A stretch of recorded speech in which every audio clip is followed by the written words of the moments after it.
Okay, good evening, everybody. Welcome to the meeting of Executive Board. We are now broadcasting. Excuse me. We're all familiar now with the general rules, particularly around muting your microphone if not speaking. And please remember, we are broadcasting live to our YouTube channel. We will also use the raise a hand function if you want to come in. If you can't find that, then just put speak in the chat. Okay, item 1, apologies for absence. Councillor Deakin. No, sorry. The hand button moved, and I was just checking where it was. Sorry. You're just practicing. Thank you. Okay. So item number 1, apologies for absence. We've received an apology from Councillor Simpson, and Councillor Marion Humphries is substituting. Are there any other apologies? There are none. Item 2, are there any disclosable interests?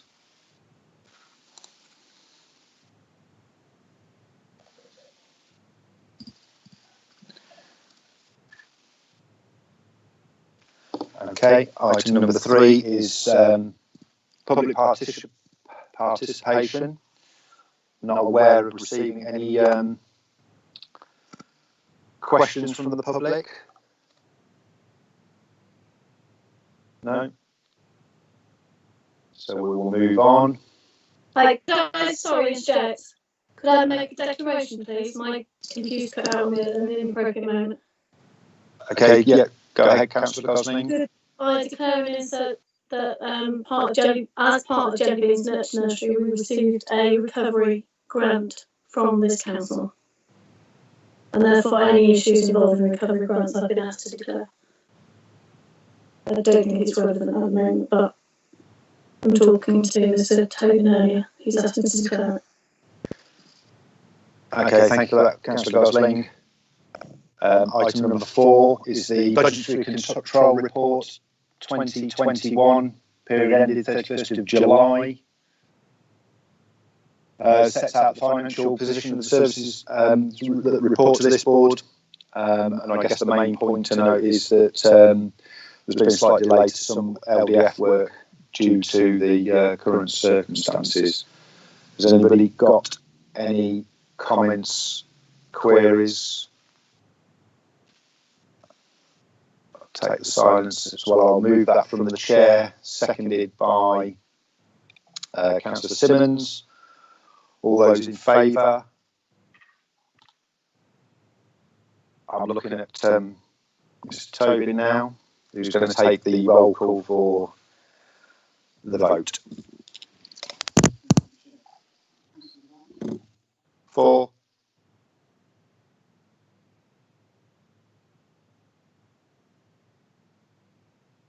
Deputy Marty signal that I can assist. So Councillor Bell. 4. Councillor Deakin. 4. Councillor Farrell.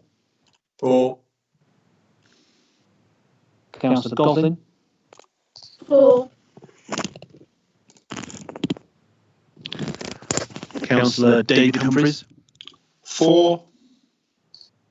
Councillor Marion Humphries. 4. Councillor Riley. 4. Councillor Rose. 4.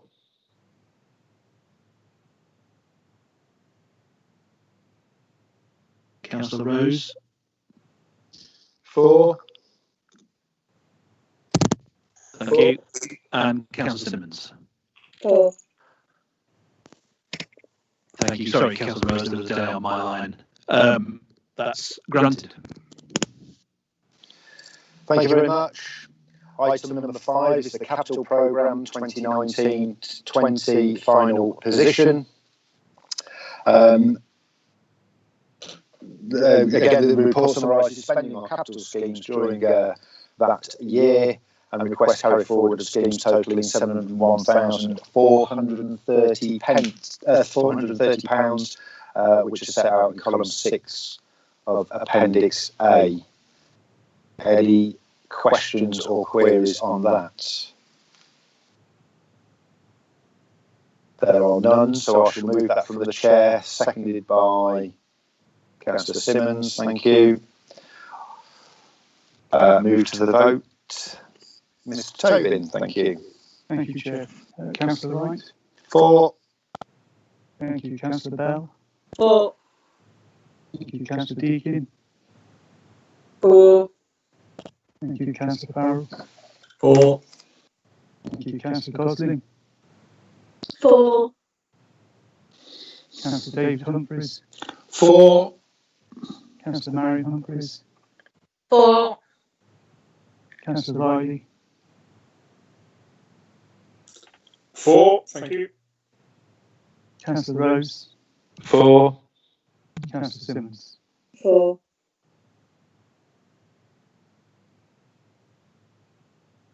Thank you very much. That is unanimous. Excuse me.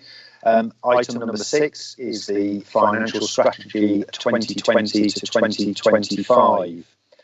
So the council's medium-term financial strategy has been updated to include the impact of the coronavirus pandemic. It has made an already difficult financial position harder still, increasing the need for savings to £2.3 million in total. Finding savings to achieve the existing target of £700,000 for 21-22 is going to be very difficult without adding to that target. So given the uncertainties that currently exist, I'm proposing that to use some earmarked reserves in 2020 to 21 and 21 to 22 to allow things to settle so there is more certainty around the ongoing position. I'm asking the board to approve the budget approach set out in section 8, limiting growth, leaving the savings target for 21-22 at 700,000, and approving the use of earmarked reserves in 2020-21 and 21-22. Has anybody got any questions or queries? Councillor Farrell. Thank you, Chair. The Labour Group is supportive of the approach taken in the medium-term financial plan. The use of earmarked reserves in the current financial year and in 21-22 is a sensible approach to dealing with the costs of a pandemic that no one could have predicted would have an impact on our finances, as it hasn't done. But I think this report highlights the deeply damaging reductions in expenditure of local government do at some point go too far. And whilst, of course, there was always the ability to make reductions in expenditure and to cut waste, particularly in the early years of 2010, 2011 and 2012, the reductions in expenditure for local councils cannot continue forever. And even with growth areas such as business rates, growth, all of that, I think is questionable as we enter a very potentially deep and long recession. There does come a point where I think councils of all colours have to stand up and say, actually, the government have got to do two things. One is to recognise the impact that these reductions and cuts in expenditure are having on local councils now. They are affecting frontline services, and there is no doubt about that. But also that the uncertainty around long-term planning on local government finances is also having an impact on our ability to deliver services. It isn't just that funding has been reduced, it's that it's been reduced and sometimes replaced with funding that is uncertain. It's uncertain in terms of new homes bonus, how much that is per year when it finishes, what it will look like. And this was even before the pandemic. Some of these issues are not solely related to the pandemic, although it's made it worse. So I'd like to propose an amendment to the recommendations listed A to C, and officers have got that amendment, so I'm hoping they'll be able to share it on screen. Yes, if you just give us a moment, we'll share that screen just so everybody's got that amendment. The amendment essentially asks the council to write to government requesting that the council be fully compensated for the costs of the COVID-19 pandemic, and that they review the funding formula for local government finance, that North Warwickshire Borough Council has the funding it needs to deliver services. I think it's quite a bland motion in terms of we've tried not to be overtly party political. This is an issue that I think is something that both sides of the chamber should be united on, that whilst we can disagreed on the need for savings at the start of this decade, at the end of it, we are in a very different situation, and we are at a point where frontline services are being affected, and the uncertainty around funding is having a negative effect on our ability as a council to deliver services. So that is the motion I propose, and there is a seconder from my group.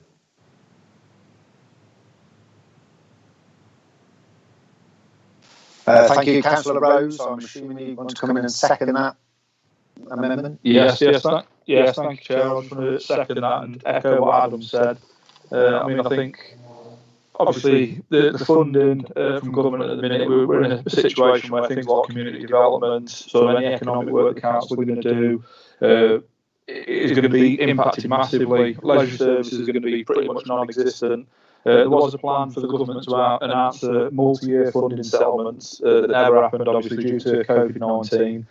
I think the formulas need a review. I mean, otherwise, North Warwickshire Borough Council are going to be doing nothing much more than collecting council tax and collecting refuse. So I'd like to second the amendment. Thank you for that, Councillor Rose. Do I have anybody speakers? I mean, as far as I'm concerned, thank you, Councillor Farrell, for supporting our strategy so far and continuing to do so. I mean, as far as I'm concerned, I take your amendment as a friendly amendment. You're right. I don't think this is the time to play politics, and absolutely, you won't be surprised, I don't think, to hear that we have already been writing or liaising with the government, corresponding with the government to make sure that we are fully recompensed for the costs relating to COVID. So your amendment is fine as far as I'm concerned. Councillor Simmons, I think, has raised her hand. Thank you, Chair.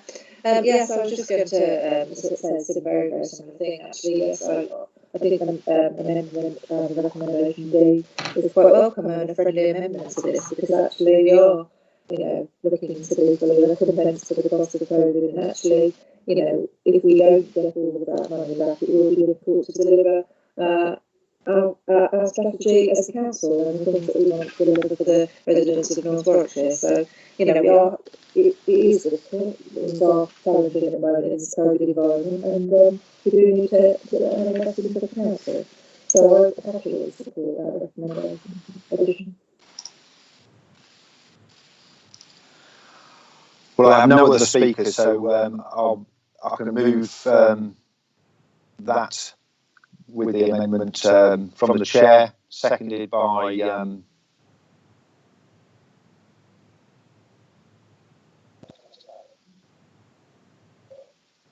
okay, so yeah, all right.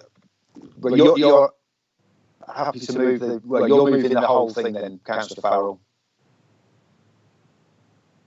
Are we do we have to do it like that? Can't we just excuse me?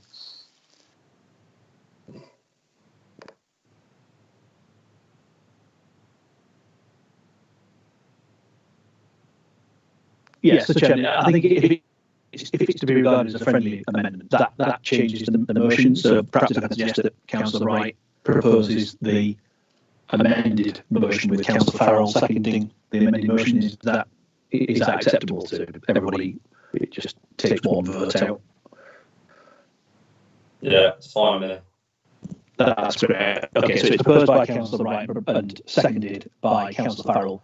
The recommendation on the printed papers plus D that you saw on your screen. Thank you, Chair. Thanks for the clarification, Mr. Maxey. It's getting very regular, Councillor Farrell. So we'll move to the vote. Mr. Tobin. Councillor Wright. For. Councillor Bell. For. Councillor Deakin. For. Councillor Farrell. For. Councillor Gosling. For. Councillor David Humphreys. For. Councillor Marion Humphreys. For. Councillor Riley. For. Councillor Rose. For. And Councillor Simmons. For. 10. Thank you very much. That is unanimous. Item number 7 is the capital accounts 2019 to 20. This just sets out the capital spending for the year. For the year will be funded. How the spending will be funded. Any comments or queries? There are none, so I shall move that from the chair, seconded by Councillor Simmons. Move to the vote. Councillor, Mr. Tobin. Councillor Wright. For. Councillor Bell. For. Councillor Deakin. For. Councillor Farrell. For. Councillor Gosling. For. Councillor Humphreys. For. David Humphreys. Councillor Marion Humphreys. For. Councillor Riley. For. Councillor Rose. For. Councillor Simmons. For. Yeah. Again, thank you, councillors. That is unanimous. Item number 8 is the annual governance statement.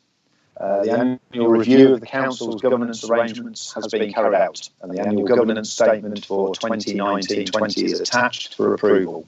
In addition, the Code of Corporate Governance has been reviewed and updated to ensure that it complies with the latest guidance. This is also attached for approval.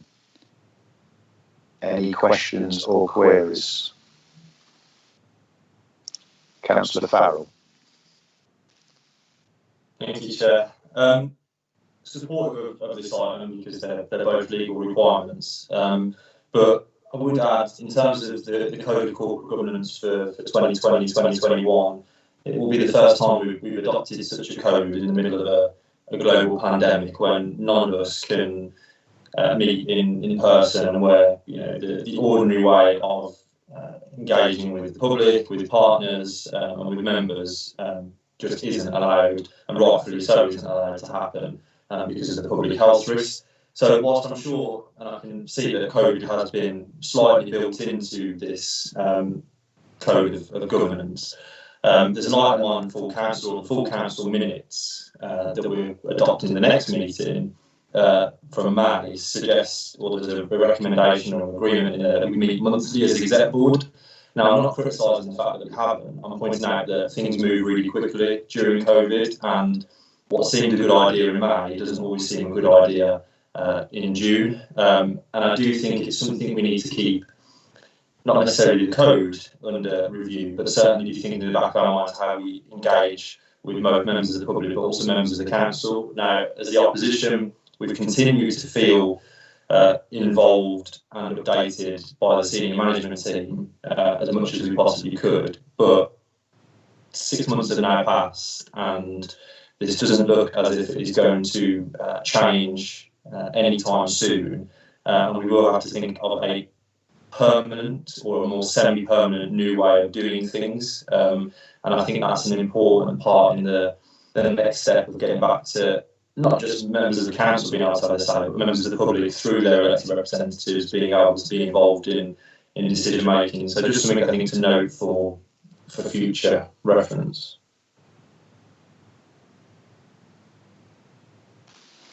Yeah, thanks for that, Councillor Farrell. I'll take those comments on board. And yeah, you're absolutely right. It's almost dare I say, we have to sort of make it up as we go along to adapt, improvise to the present situation. So, but I certainly take your comments on board that regular contact between councillors to feed in the representation from the public is vital. So more than happy to take that. Okay, so I don't think there's any more comments or queries, so I'll move that from the chair again, seconded by Councillor Simmons. All those in favour, and we'll move to Mr. Tobin. Thank you, Chair. Councillor Wright. For. Councillor Bell. For. Councillor Deakin. For. Councillor Farrell. For. Councillor Gosling. For. Councillor David Humphreys. For. Councillor Marion Humphreys. For. Councillor Riley. For. Councillor Rose. For. Councillor Simmons. For.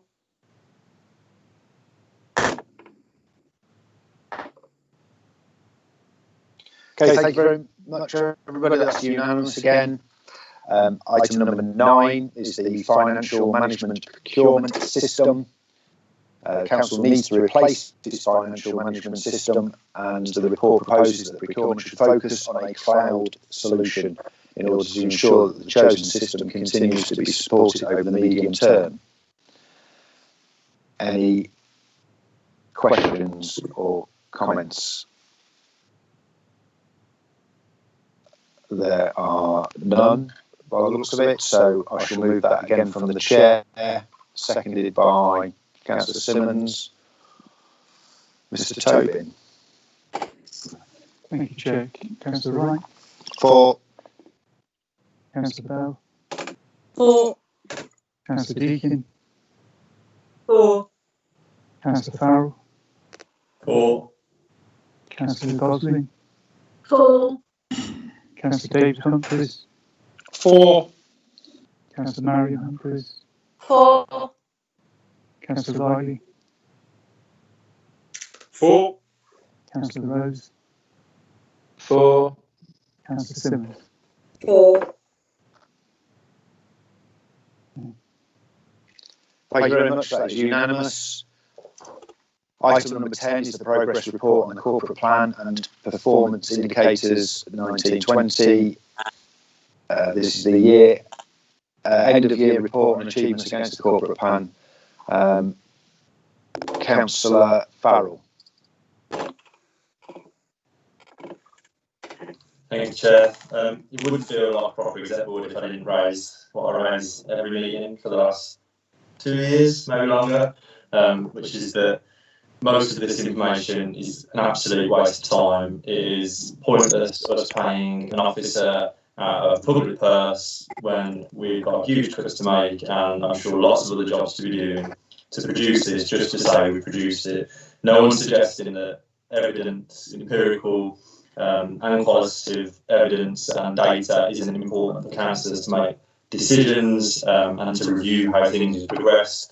But I'm afraid too much of this is blatantly obviously a copy and paste job. It's not helpful to me. I don't think it's helpful to other members. I just think if we're going to have targets, then they've got to be measurable, and some of these targets aren't. The report backs have got to be useful. Lots of this feedback isn't. And the green, red traffic light is just not helpful for most of the things. We've still got, and I think it might be the next item, but I'm not going to speak on that as well, but we've still got reporting of figures, crime figures, and we still, despite we've agreed not to do this at a previous exec board, to not code crime as green, amber or red. We've still got that appearing.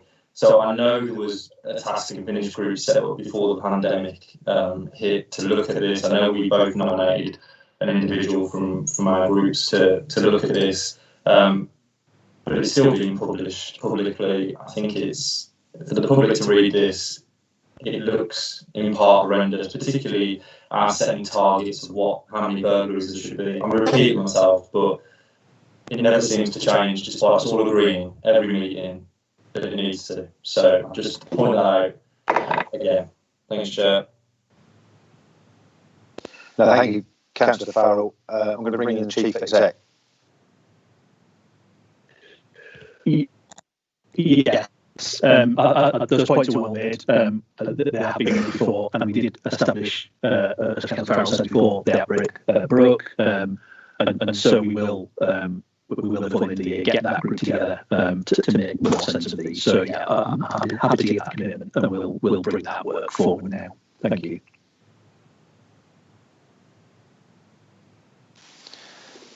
Thanks, Steve. Excuse me. Yes, well, as Chief Exec just said, and Councillor Farrell, yeah, agree with you, Councillor Farrell, and we'll get that moving forward, despite what's going on. So I'll move from the chair and seconded by Councillor David Humphreys. Thank you. All those in favour? Mr. Tobin. Thank you, Chair. Councillor Wright. For. Councillor Bell. For. Councillor Deakin. For. Councillor Farrell. For. Councillor Gosling. For. Councillor David Humphreys. For. Councillor Marion Humphreys. For. Councillor Riley. For. Councillor Rose. For. Councillor Simmons. For. Thank you, that's unanimous. Moving on to item number 11, which is the progress report on the corporate plan and performance indicators to June 2020. I guess all the comments that we've said on the previous item remain, and therefore I'll move the report from the chair, seconded by Councillor David Humphreys. All those in favour? Councillor Wright. For. Councillor Bell. For. Councillor Deakin. For. Councillor Farrell. For. Councillor Gosling. For. Councillor David Humphreys. For. Councillor Marion Humphreys. For. Councillor Riley.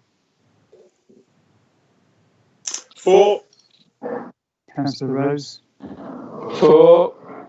Councillor Simmons. For.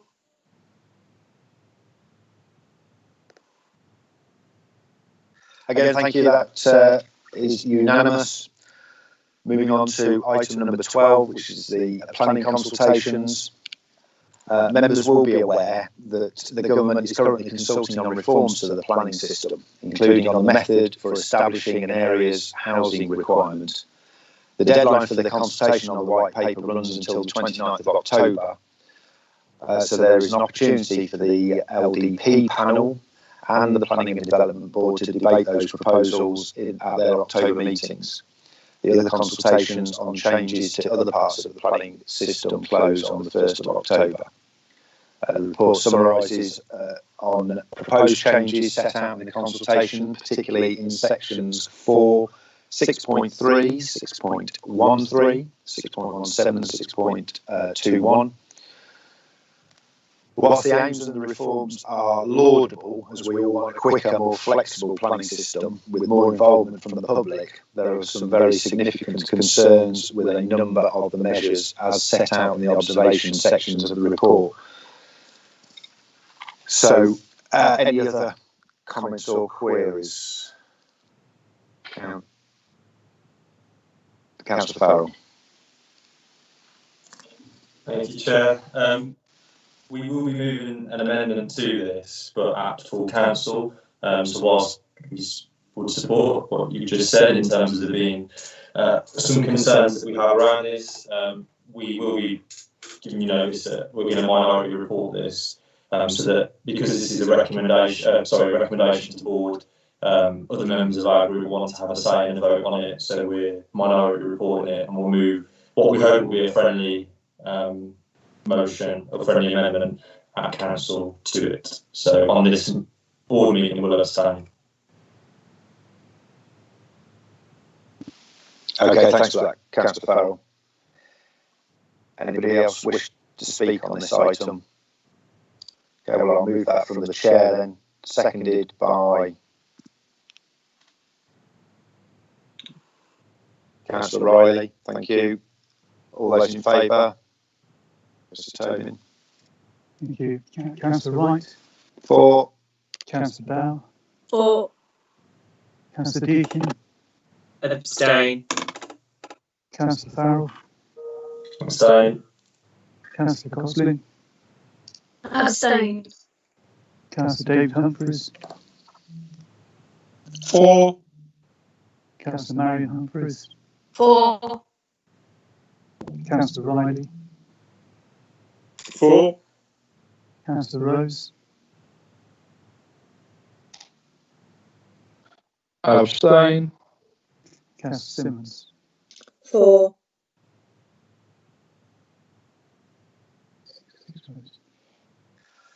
Okay, so that vote is carried. Thank you. Item number 13 is the request for a supplementary capital scheme parking. At its meeting on the 8th of September, the Resources Board recommended that the Executive Board add a supplementary budget of £85,000 to the capital programme for the current year to fund improvement works to Waterorden Car Park. The total cost of the works to be met by the council will be capped at £59,000, with the remainder being covered by delegated highway funding. The works will increase the capacity of the car park from 47 to 58, with additional infrastructure to provide electric vehicle charging bays and for future ticket machines. Anybody got any comments or queries? Councillor Riley. Thank you, Chair. Obviously, I am the local member for Waterorden and have been involved in this work together with a community action group. Can I just make members aware that I do intend to allocate some of my delegated highways budget to support this scheme to the tune of £26,000. However, at the current time, I need to make it clear that County Council have not approved that allocation, but I am in ongoing negotiations with them.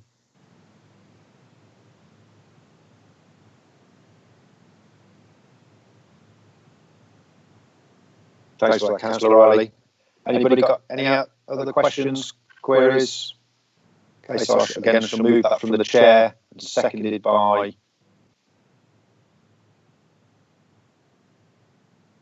I can't see anybody. Oh, Councillor Farrell. All right, thank you.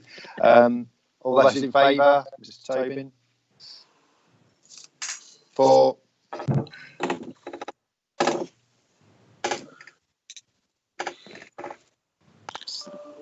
I didn't hear if you called me, Mr. Tobin.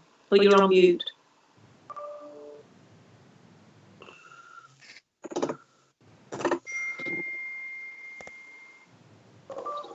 Councillor Bell. For.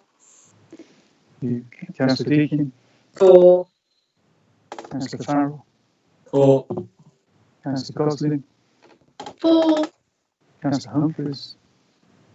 For. Councillor Marion Humphreys. For. Councillor Riley. For. Councillor Rose. For. Councillor Simmons. For. Okay, thank you, councillors. That is unanimous. Item 14 is the delegated powers for unauthorised encampments.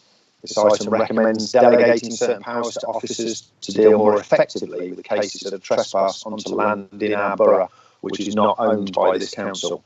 The benefits of this approach are set out in section 5 of the report, and the considerations officers would have to weigh up are set out in section 4 and appendix 1. Anybody got any comments or queries?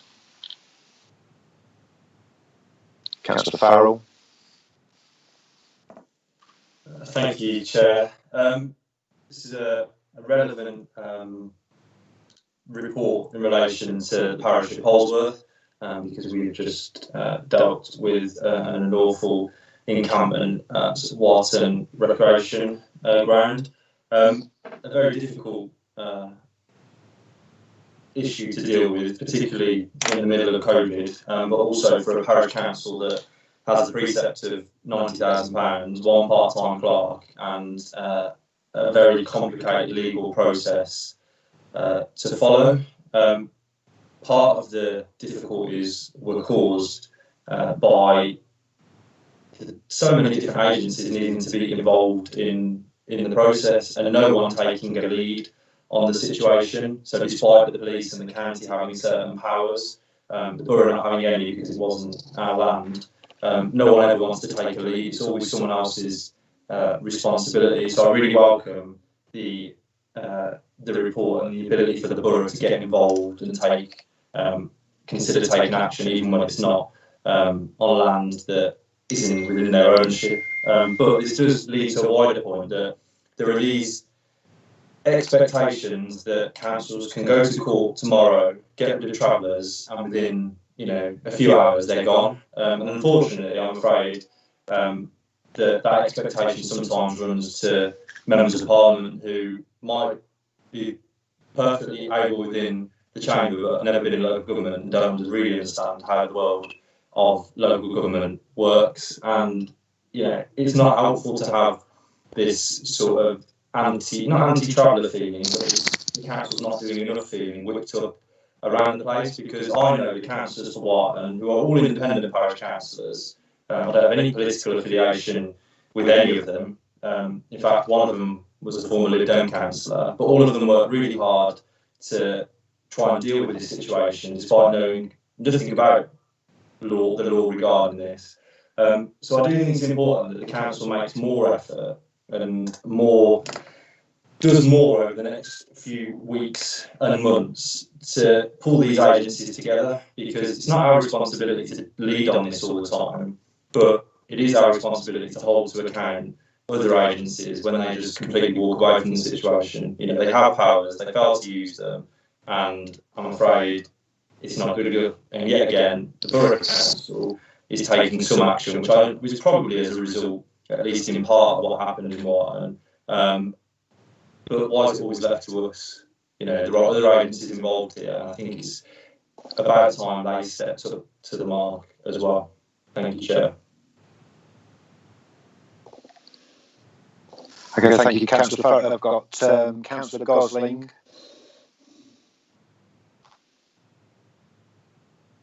Thank you. Yeah, I'd just like to echo what Adam said. Obviously, we've had a very difficult summer with travellers and traveller communities in our area, including one very aggressive encampment. And I think it would be very welcome to actually have one person that we can deal with to make sure that things are dealt with in a timely fashion. And I think that it's really important at this point to make sure that all the information is being compiled and that everybody's on the same page dealing with these things. After a particularly aggressive evening, we nearly didn't get the action that we needed to have the encampment removed, which would have been a travesty. And only because of huge amounts of resident action and support from the borough did we actually manage to get the police involved in order to evict as quickly as they did. And I do think that having somebody actually clarifying and making sure that all the agencies are working together would be really beneficial. I also think it might be worth, if that person is going to be allocated any time or resources, that there could be more information given to all the agencies involved about particular issues or challenges in local areas. Thank you, Councillor Gosling. Councillor Deakin.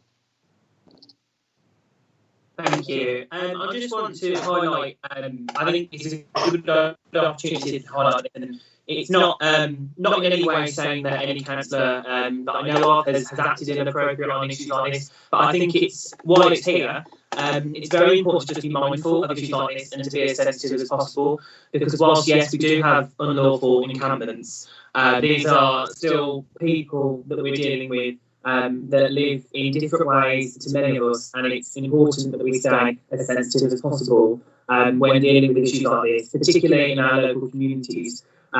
We are elected representatives and we have a responsibility to lead by example. And as I said at the start, this is in no way pointing to anyone in particular. I have witnessed this myself within the group of councillors that we've got on NorthWarks Borough Council. But I just think it's very important to mention and highlight that to be as sensitive as possible when we're dealing with groups such as minority groups that are often concerned in unlawful encampments. Okay, thank you, Councillor Councillor Simmons. Thank you, Chair. Yeah, I think echoing points that have already been made, I think it's really important, and it's really important for residents across the borough that we have a coordinated approach. I don't think there's many areas that haven't been affected by different encampments, illegal encampments over a period of time when we've been elected officers and elected members. But I think that one of the things that would be really useful out of it is some guidelines and some guidance so that when we can communicate with the public about what happens, what the steps are, it's very clear, and that it's really clear on for us who does what and when, and what the expectations are that we can then share with residents. Because I think one of the things that's very frustrating for residents is they talk about 72 hours since notice is served and all this. Then what happens now? What are the next steps and who does it? So we can be really clear with people what happens, how it happens, and we can give that feedback to residents as well, who look to us with expectations that we can resolve things very quickly, and sometimes that's not possible. As Councillor Farrell has said, not everything falls to the borough, but actually it's really useful when you have one point of contact and a coordinated approach, and that will benefit the entire borough. I think that's the right thing to be doing. Thank you, Councillor Simmons. I've got Councillor Farrell. Thanks, Gerald. Just coming back on something that Councillor Deakin said, fully support everything that he said. Polls of the Parish Council made clear that we wouldn't be engaging in debate that stereotypes travellers and condemns one community or pits one community against another. Often the best way to deal with these things is amicably and try to get a swift solution. But I'll raise this point. I think it's really relevant to the point that Councillor Deakin made around the support and the facilities that are available for minority groups like travellers. Councillor Bell will know only too well the emergency stopping place in her patch that the county council took local residents to court over to get put in place. Well, this would have been an ideal opportunity for the county council to use that site to move this one single family from White Recreation Ground to the emergency stopping place that was built, we were told, to deal swiftly with illegal encampments. And the county council's response, along with the police, was that it isn't a suitable location to move travellers to. And frankly, that just sums up the whole problem here, is that agencies are working too often in silos, and we've got to pull things together, because if we're spending all that money on emergency stopping place and it's useless, then, well, frankly, we need a better response from the county council to deal with this. Thank you, Chair. Okay, thank you. I've got Councillor Humphreys, David Humphreys. Yes, thank you very much, Chair. I was just looking at 2.2. There's an item that says this will increase the options available to the council so that where it is necessary to do so, the council can limit the problems caused by unlawful occupation of land. And 2.1 is on land which is not under its control. Does that cover all land? Does that mean that private ownership will be dealt with by the council in the future? Or will the private owner still have to deal with those problems? Thank you. Mr. Tobin. Thank you, Chair. These powers would allow the council to take action in relation to land which it doesn't own. The key issue is that it's land which is occupied without the owner's consent, so they would have to agree that we could take that action.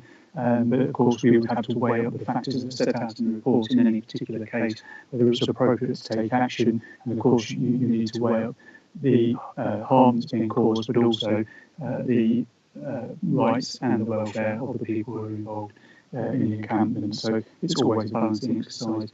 But yes, you can do it for other people's land as well. Excuse me. Thank you for that clarification, Mr. Tobin. I've got Councillor Bell.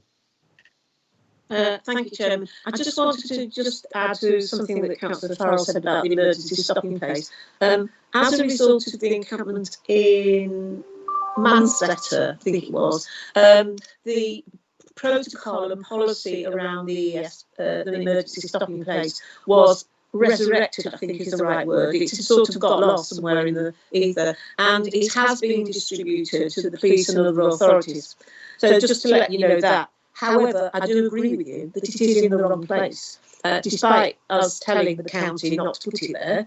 And one of the parts of the protocol is that the Gypsy and Traveller Liaison Officer has to, as it were, get to know the encampment and see whether it's suitable to move them. And because of the place it's in and it can't be monitored, a lot of them don't get, well, only one of them has ever been moved there. So, I mean, it is in my patch. I'll be honest, I don't want it to be used, but the point is we need to get this sorted out, one way or another, to be honest. You know, if we're going to have an ESP, let's have one. If we're not going to have one, let's use it for something else. Yeah, so I agree with you, basically.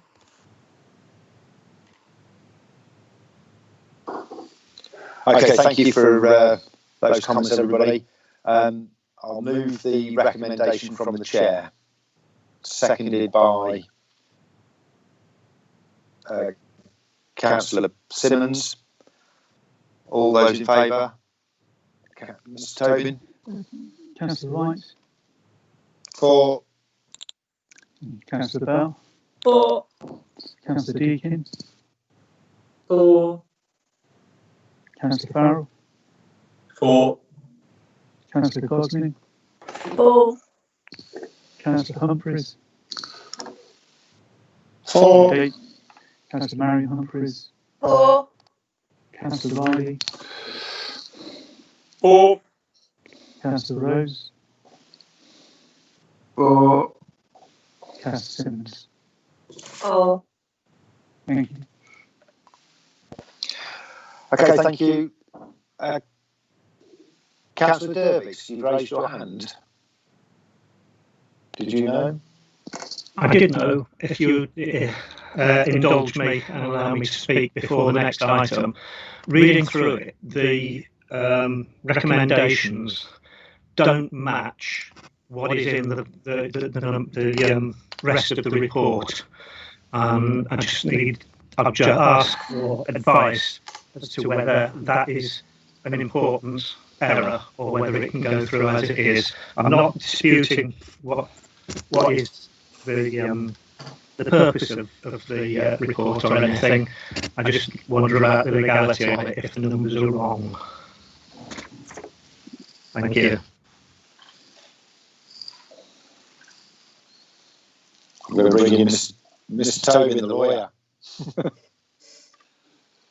Unfortunately, Chair, also the authors of the report, and I've just realised Councillor Dervix is absolutely right. There's a figure missing in each of those paragraphs. It should be 2.1.5 in recommendation A and 2.1.8 in recommendation B. So I apologise for that. If I may, there isn't 2.8 at all in the report. There is. Not in the one that I'm reading. It goes, yeah. No, the one I'm reading. Mine goes from 2.2.4 to 3, no 2.8. Mm-hmm.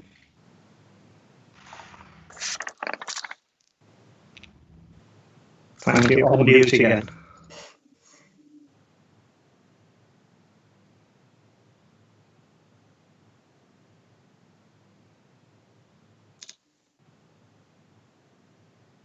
I think that should be 2.2.3. 2.1.5 and 2.2.3.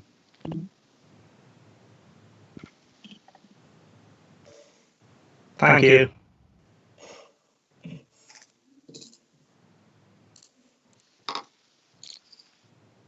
Thank you, Councillor Dervix, for being so diligent. So if Mr. Toby can correct the items in the recommendation, I think as Councillor Dervis has already alluded to, the recommendation, with the words in the recommendation, even if the items are not, the paragraphs are not correct, clearly it's just suggested some minor changes to the standing orders governing our remote meetings, given that the voting form is not particularly easy to use, and to update some provisions regarding notices to deal with our current remote operating process. So I think the spirit's there and the intention, but we'll just correct the paragraph numbers or the paragraphs, whichever way is easiest. But is everybody happy with the words? So I'll move that from the chair, seconded by Councillor Simmons, and all those in favour. I'll move to Mr. Tobin. Councillor Wright. For. Councillor Bell. For. Councillor Deakin. For. Councillor Farrell. For. Councillor Gosling. For. Councillor Humphreys. For. Councillor Marion Humphreys. For. Councillor Riley. For. Councillor Rose.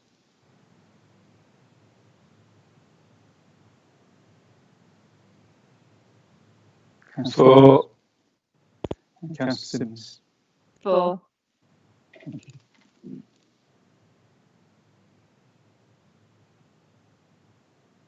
Okay, thank you very much. That's unanimous again.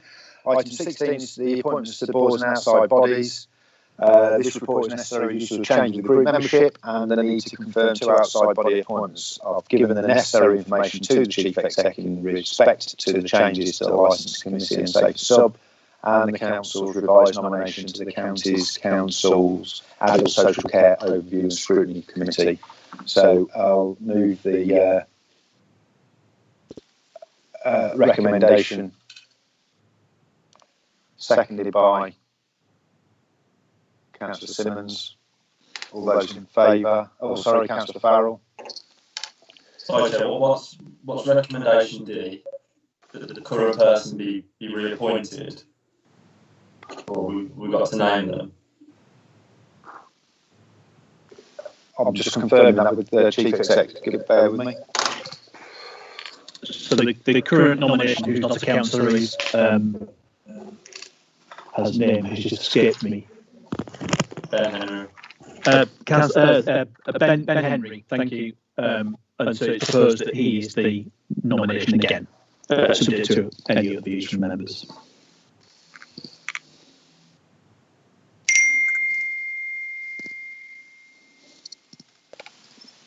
Okay. So with that clarification, again, as I say, I move the recommendation has been seconded by Councillor Simmons. And I'll move to Mr. Tobin to take votes.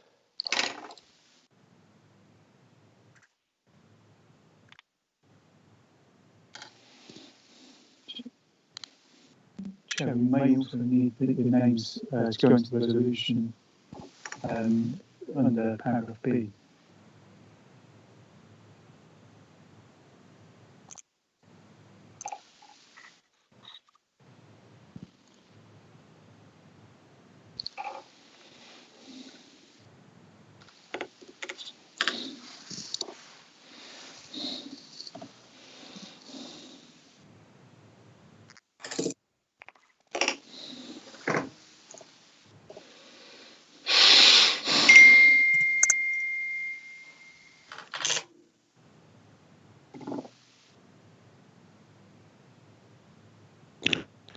Thank you, members. Just to confirm that it's Councillor Hayfield that will no longer be on licensing, Councillor Parker no longer on SAFER, and the overview and scrutiny nominee is Councillor MacDonald. Thank you.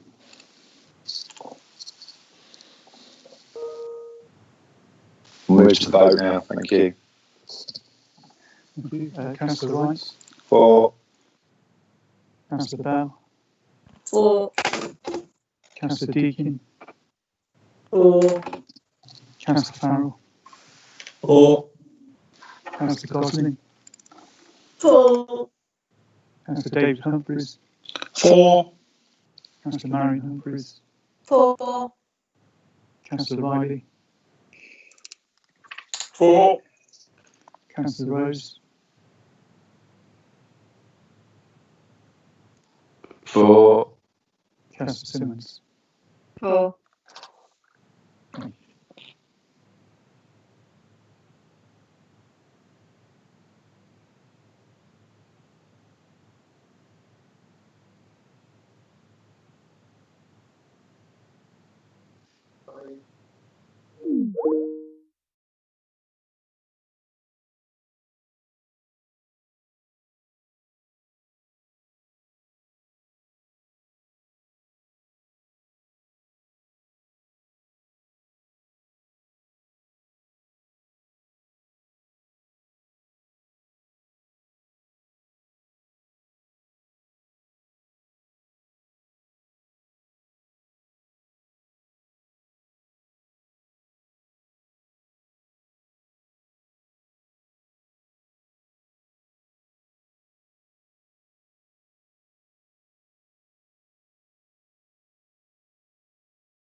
Right. I've got confirmation that we're now broadcasting. Sorry about the delay. We've one or two members were unaccounted for. Probably not their fault. Right. I'd like to declare the meeting open and welcome you all, members, officers, and those who are watching on our YouTube channel to this meeting of the full council. Whilst we're becoming increasingly familiar with meeting online, I appreciate that it's still a relatively new system, so please bear with us. And listening to the news this afternoon and tonight, it might be with us for a long time. Right, item 1 is apologies for absence. Mr. Mayor, I currently have apologies for Councillor Simpson and Councillor Hayfield. Thank you very much. Thank you. Right. Declarations of personal and prejudicial interest. Sorry.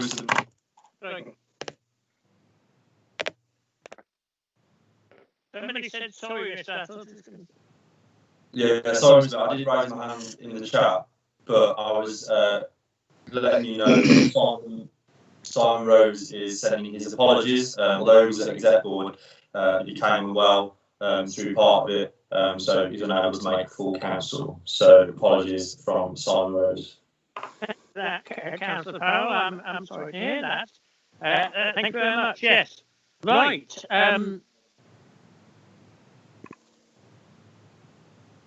Councillor Jarvis. Yeah. Sorry, it's your hand now. Can you hear me, Mr. Mayor? I can. Yes. Yeah. I'd like to declare an interest in the planning board on the 20th of July and the 19th of August, as I'm a member of Atherton Town Council, and it refers to the old mortuary application. Thank you, Councillor Jarvis. We'll note that. Right, now then, item 4 is minutes of the council meeting on the 20th. Chair, there's others got their hands up. Sorry, Mr. Mayor. I also declare an interest with the planning.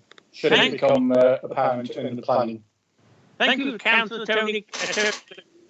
Mr. Mayor, I'd also like to declare an interest if anything is spoke about at the planning meeting regarding the old mortuary at the Town Council. Stay here, Councillor Singh as well. And thank you, Councillor Singh. Well, The same. go ahead, Councillor Parsons. Thank you. I believe I have to declare an interest because I'm a county councillor for the Bosworth district for item 7, and also I have a son who works in a maintained school, Croft Primary Schools in Leeton. I'm not quite sure what the interest is, but I think I've got to declare. Okay, thank you. Sorry. Thank you, Mr. Mayor. In relation to item 7, there are also dispensations granted to a number of members, and if I could list those out for you. That's Councillor Jens, Councillor Margaret Bell, Councillor Dervix, Councillor Simon Rose, Councillor David Riley, Councillor Adam Farrell, Councillor Parsons, Councillor Down, and Councillor Osborne, each of which has a dispensation which will allow them to participate in relation to item 7. Thank you for clarifying that. Councillor Michael, can I order?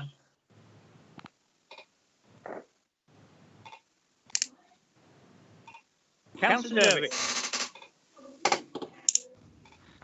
Thank you. In addition to that, I have not got a dispensation to talk about the planning matters that are pertinent to the town council on the grounds that my wife is a town councillor. So I cannot take part in that part of the meeting either. Thank you, Councillor Dervick. Right, I'm looking at the screen now. I can't see any hands up. Sorry, Mr. Mayor, I did put my hand up. Sorry, down. No, that's okay. Can I declare an interest in planning, please? Declaration of interest. Oh,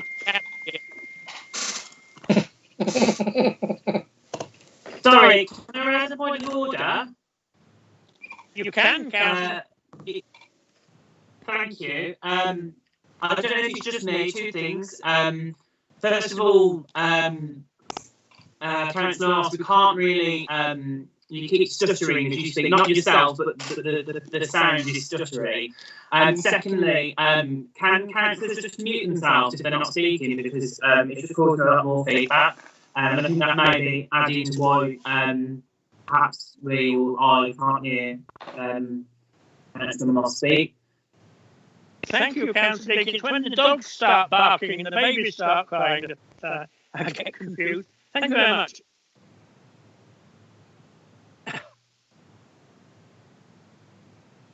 Councillor Wright. Yeah, thank you, Mr. Mayor. I'd like to declare an interest in the minutes of the planning board, both sets of minutes of the planning board as a member of the Addison Town Council, if the item should be discussed. Thank you very much. Have we any questions? Oh, Councillor Humphries. I've just had my attention drawn. Councillor David Humphries. I think he's put his hand down now. I haven't put my hand up. If it's up there, it's a mistake. So very sorry if it is. Blow your nose. Thank you very much. Right. So I think that got dispensed with all those. Questions from members and the public. Item 5. Have we any? No, I haven't really, Mr. Mayor, thank you. Very much. Right, so we now go on to item 6, which is minutes of the boards. Item 6, A is the special subgroup. Councillor Denise Clues. Mr. Mayor, I move that the minutes of the special subgroup held on the 11th of February be received. Have we a seconder? Thank you, Councillor Jarvis. I understand we don't have to vote on that, but we vote at the end when it's for adoption. Councillor Farrell. Is Councillor Farrell trying to contact me?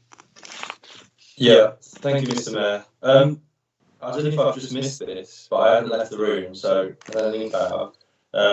Item number 4, that the minutes of the annual meeting of the council be approved as the correct record. And if I have missed it, then something's happened with the system, or I've just missed it earlier. Councillor Farrell, it's me that's missed it. This is the minutes of the council meeting on the 20th of May.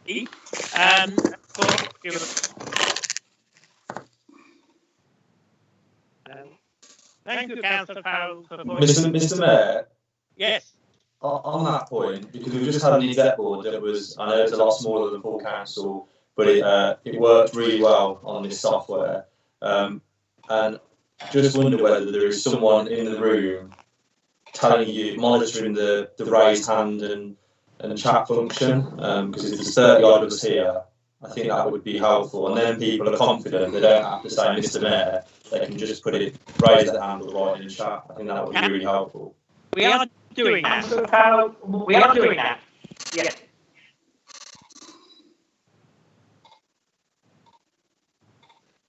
So, Mr. Mayor, still back to the minutes then of the 20th of May.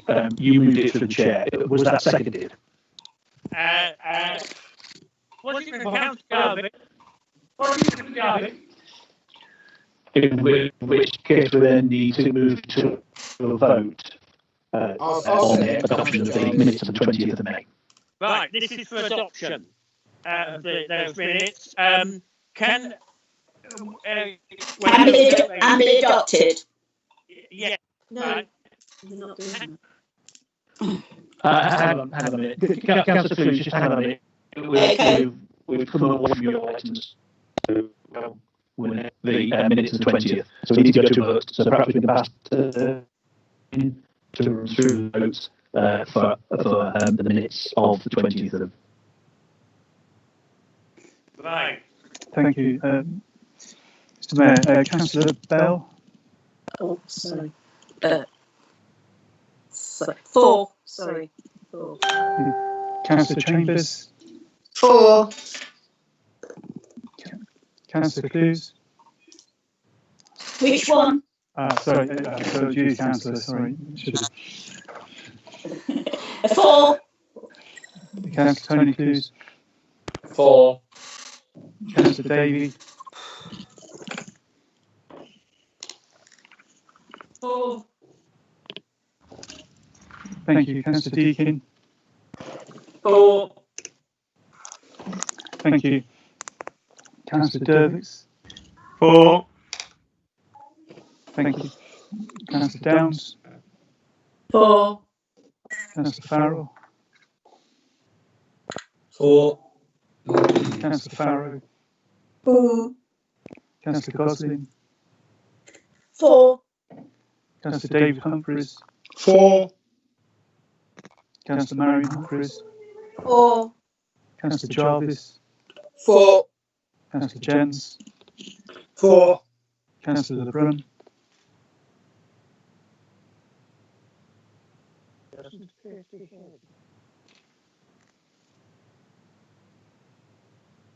Councillor Lees. 4. Councillor MacDonald. 4. Councillor McLaughlin. 4. Councillor Mawson.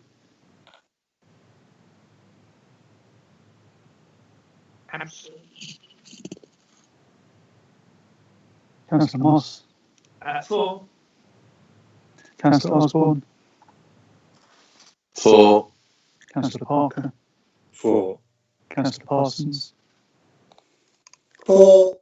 Councillor Phillips. 4. Councillor Phillips again. 4. Councillor Riley. 4. Councillor Singh. 4. Councillor Smith. 4. Councillor Simmons. 4. Councillor Andy Wright. 4. Councillor David Wright. 4.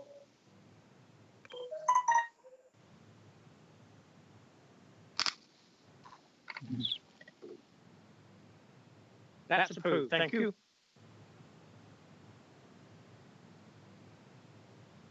So just on, Mr. Chairman, you're in 6A now, special subgroup minutes. It's been moved by Councillor Clues, seconded by Councillor Jarvis. So just need to see that in page 4. Page 4. Any queries? Can't see any, and my attention not being drawn to any. No. Thank you very much, Jen. Thank you, Mr. Mayor, and to be adopted. Thank you. Yes, right. And have we seconded for adoption? Seconded, Councillor Jarvis. Right. If Mr. Tobin will now go through the list for adoption. Thank you. Councillor Bell. 4. Councillor Chambers.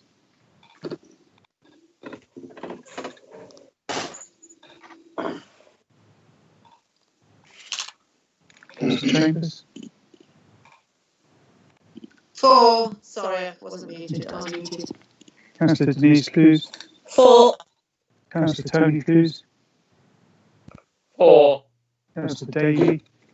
4. Councillor Deakin. 4. Councillor Dervis. 4. Councillor Downs. 4. Councillor Farrell. 4. Councillor Farrow. 4. Councillor Gosling. 4. Councillor David Humphreys. 4. Councillor Marion Humphreys. 4. Councillor Jarvis. 4. Councillor Jens. Yeah, 4. We'll try Councillor LeBrun again. Councillor LeBrun. Councillor Lees. 4. Councillor MacDonald. 4. Councillor McLaughlin. 4. Councillor Mawson. Councillor Moss. 4. Councillor Osborne. 4. Councillor Parker. 4. Councillor Parsons, 4. Councillor Hayden Phillips, 4.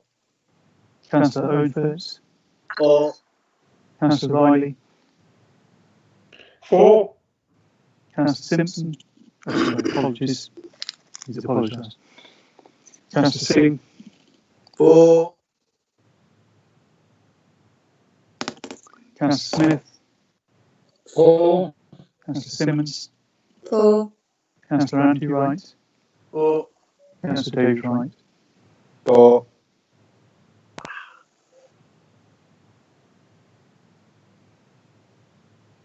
Thank you very much.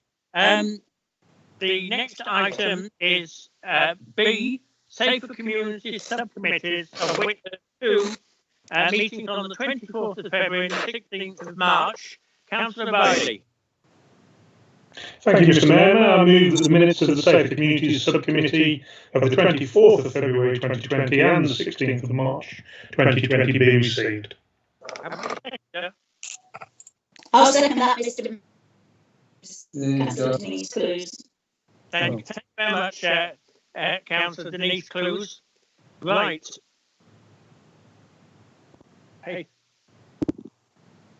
Pages 5, 6 and 7. Any?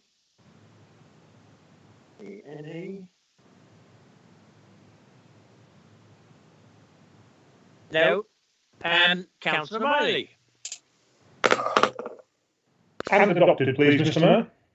And a second adoption. I'll second that, Mr. Mayor, Councillor Denise Clues. Thank you, Councillor Denise Clues. We'll take a vote now, so if Toby calls out the name. Thank you, Mr. Mayor. Councillor Bell, 4. Councillor Chambers, 4. Councillor Denise Clues, 4. Councillor Tony Clues, 4. Councillor Davey, 4.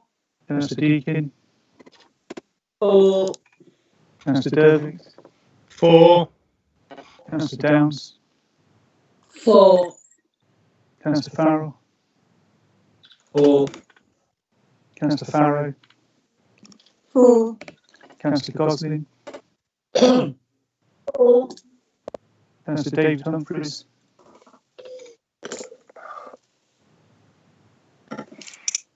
4.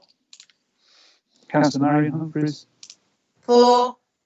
Councillor Jarvis, 4. Councillor Jens, 4. Councillor Lees, 4. Councillor MacDonald, 4. Councillor McCuffin, 4. Councillor Moss, 4. Sorry. Councillor Osborne, 4. Councillor Parker, 4. Councillor Parsons, 4. Councillor Hayden Phillips, 4. Councillor Owen Phillips, 4. Councillor Riley, 4. Councillor Singh, 4. Councillor Smith, 4. Councillor Simmons, 4. Councillor Andy Wright, 4. Councillor David Wright. 4.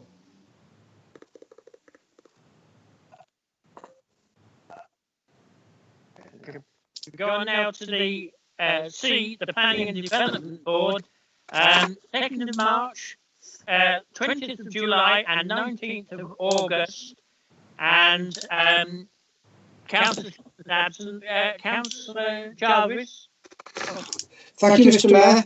I'd like to just take a little bit of guidance from Mr. Tobin to start with, because 2 out of the 3 I've declared an interest in.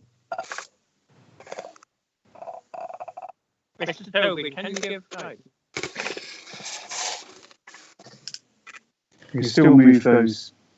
Still move them, yeah. Okay. Just wanted to make sure as I weren't going against procedures. Okay, Mr. Mayor, I would like to present the minutes of the Planning and Development Board on the 2nd of March, 20th of July and the 19th of August. pages 8 to 18 in the report. Thank you. Mrs. Chambers, are you seconding? Councillor Chambers, sorry.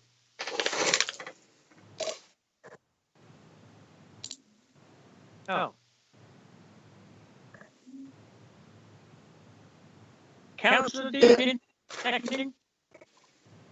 No, I'm not seconding. I'd just like to comment, actually. I'll happily second.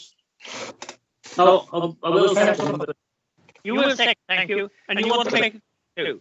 yeah, I just want to speak very briefly on the surf park and wall of answers prayer that has been approved by the planning board in my ward of Coleshill North, which was at one of those meetings. It was a decision that I thought was very difficult to make, and I know that other councillors felt very unsure of the decision originally.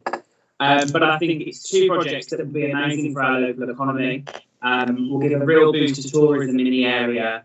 And again, we'll put something in our area that is different to many other areas that are similar to ours, many other boroughs, and indeed even cities like Birmingham and other cities around the country. It's something new and exciting, the two things that will be built. And I just wanted to put on record my appreciation and support for those two projects that I hope will still continue to go forward and will be a great positive benefit to the local area in Coleshill and further afield. Thank you, Councillor Deacon. It certainly seems to have inspired the media, read it on several newspapers. You caught me out there. We must go through page by page. So, page 8, 9. Councillor Farrell, you're page 8, I understand. Yeah, thank you, Mr. Mayor. On item 58, which is Brownfield Register Review 2020, given this was just before lockdown, I wonder if, I know the Chair of Planning is not here this evening, but whether he and the Head of Planning could provide members with a full list of brownfield sites. I might have missed it, but I haven't seen it, and can provide us with some more information on how the call for sites has been actioned. You know, it's absolutely vital that we build on brownfield sites so that we deliver the homes that people need, affordable homes. And I think members need to have an update on, one, what are the sites that we're already aware of, and what have we done in respect of 58C to call for further sites. And then just to give you advanced notice, Mr. Mayor, I've got a question on 59, which is on page 9. Thank you. Yes, the Chief Executive indicates that will be done, your previous request. And I've just gone on to page 9, so if you'd like to go on with 9, Councillor Farrell. Yeah, again, similar point in that this was resolved at a meeting of Section 106 working group would be arranged. This was, what, 17, 18 days before lockdown, so similar point. I imagine the consultation on first homes has closed now, and the government are considering the responses to, but it would be useful to have the council's response to that consultation shared, and what further work will be done in relation to affordable homes, and what council will be asking government to do when no doubt a white paper is published for affordable housing. Thank you. Thank you very much, Councillor Farrell. On then to page 10.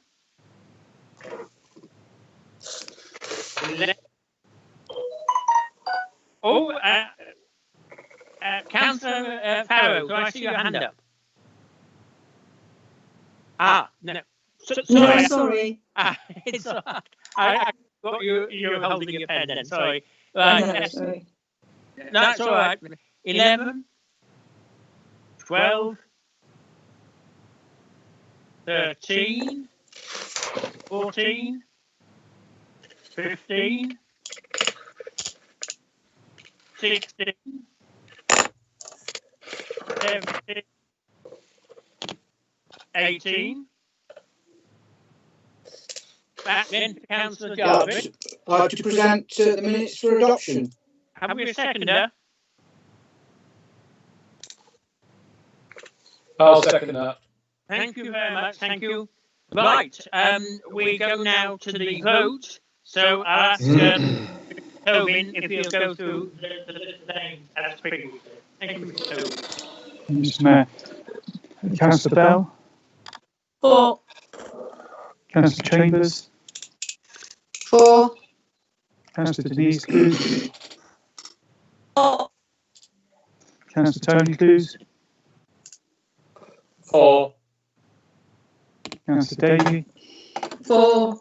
Councillor Deakin, 4. Councillor Dervix, 4. Councillor Downs, 4. Councillor Farrell, 4. Councillor Farrow, 4. Councillor Gosling, 4. Councillor David Humphreys, 4.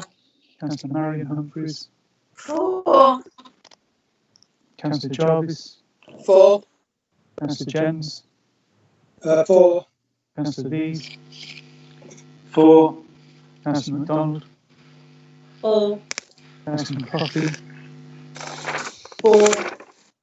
Councillor Moss, 4. Councillor Osborne, 4. Councillor Parker, 4. Councillor Parsons, 4. Councillor Hayden Phillips, 4. Councillor Owen Phillips, 4. Councillor Riley, 4. Councillor Singh, 4. Councillor Smith, 4. Councillor Simmons, 4. Councillor Andy Wright, 4. Councillor David Wright. 4. Just to be absolutely clear, can I just check who it was who seconded that? I didn't catch the name. And nor did Councillor Tony Clues. Councillor John. Councillor Tony Clues. Thank you. Oh, Okay. That's noted. Thank you very much. Right, that's completed. D is the Community and Environment Board. 9th of March. Councillor Bell. Thank you, Mr. Mayor. May I move that the minutes of the Community Environment Board for the 9th of March 2020 are received. Thank you, Councillor Bell. Have we a seconder, please? Councillor Smith seconded, Mr. Mayor. Thank you, Councillor Smith. Right, we'll go through this page by page. Page 19, 20, 21, 22, 23, 24. Councillor Farrell. So, thank you, Mr. Mayor. It was raised on page 22, specifically item 55, climate emergency. A couple of questions which I hope the Chair of the Committee can provide some clarity on, or do so following the meeting later this week. So, firstly, is around the fact that the Council's 2 climate change champions are currently Councillor Lebrun and Councillor Gosling. Wanted to clarify, given Councillor Lebrun's change of party, whether that was still the intention that she would remain in that role. And a similar question about how the working group will be composed, depending on the answers to that first question. And then a more important point is around the very fact that we have a climate change working group and the importance of tackling this issue with some with what needs to have political ambition behind it. This can't be something that is left solely to officers. We have to work together on a cross-party basis to tackle what is still the biggest crisis of humanity today, a long-term issue that will affect generations to come. And we obviously have had things to deal with over the last 6 months, but climate change will not go away. It does not disappear because of a global pandemic. In fact, it brings many different challenges and opportunities as a result of the pandemic. So it would be useful to hear what the Chair thinks in terms of how this will be taken forward over the next few months. Thank you, Councillor Farrell. Councillor Bell. Thank you, Mr. Mayor. Yes, Councillor Farrell, I'd just like to say that the climate change, get my words in the right order, the climate change champion will now be Councillor Tony Clues. The other members of the committee, I think, are yet to be named, and we'll do that ASAP. I don't know whether they're the same on your side, but we can check that out. As far as the meetings are concerned, I've spoken already to Councillor Clues, and we are intending to get them, cross-party group back up as soon as possible, just before the lockdown. I know that arrangements were being made for this group to get some outline objectives, etc., so they could just start, but then, of course, it got disrupted. So, yes, absolutely, I'm committed, and I know Councillor Clues is committed to get this group up and running as soon as possible, and we'll confirm if there are any other changes in the group to you as soon as we can. Right. I'm just not quite sure that I included the latter two, page 23 and page 24. Any further comments? None have come up on our machinery. Thank you. Councillor Bell, would you like to move adoption? Thank you, Mr. Mayor. And adopted, please. And have we a seconder, please? Seconded, Councillor Smith, Mr. Mayor. Thank you very much, Councillor Smith. And we'll go to the vote now. Tobin, if you'd like to call out the names. Thank you, Mr. Mayor. Councillor Bell. 4. Councillor Chambers. 4. Councillor Denise Clues. 4. Councillor Tony Clues. 4.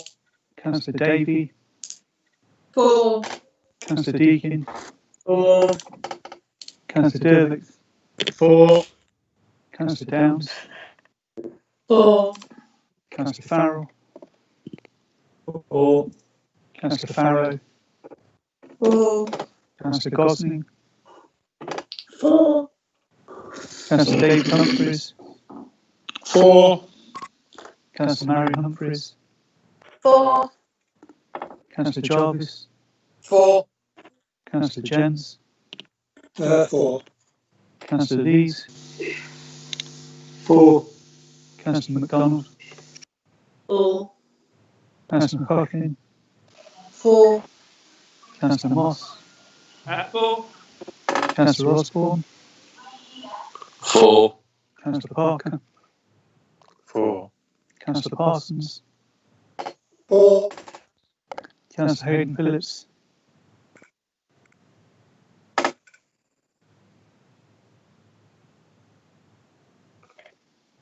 Councillor Hayden Phillips. Oh, sorry, I didn't realise I was muted. 4. Councillor Owen Phillips. 4. Councillor Riley. 4. Councillor Singh. 4. Councillor Smith. 4. Councillor Simmons. 4. Councillor Andy Wright. 4. Councillor David Wright. 4. Thank you very much. Thank you. Right, Executive Board E. Our next item is the minutes of the Executive Board meetings, 16th of March, 8th of July, and earlier this evening, 21st of September. Councillor David Wright. Thank you, Mr. Mayor. I move that the minutes of the meetings of Executive Board, 16th of March, 8th of July, and earlier this evening are received. And the second one?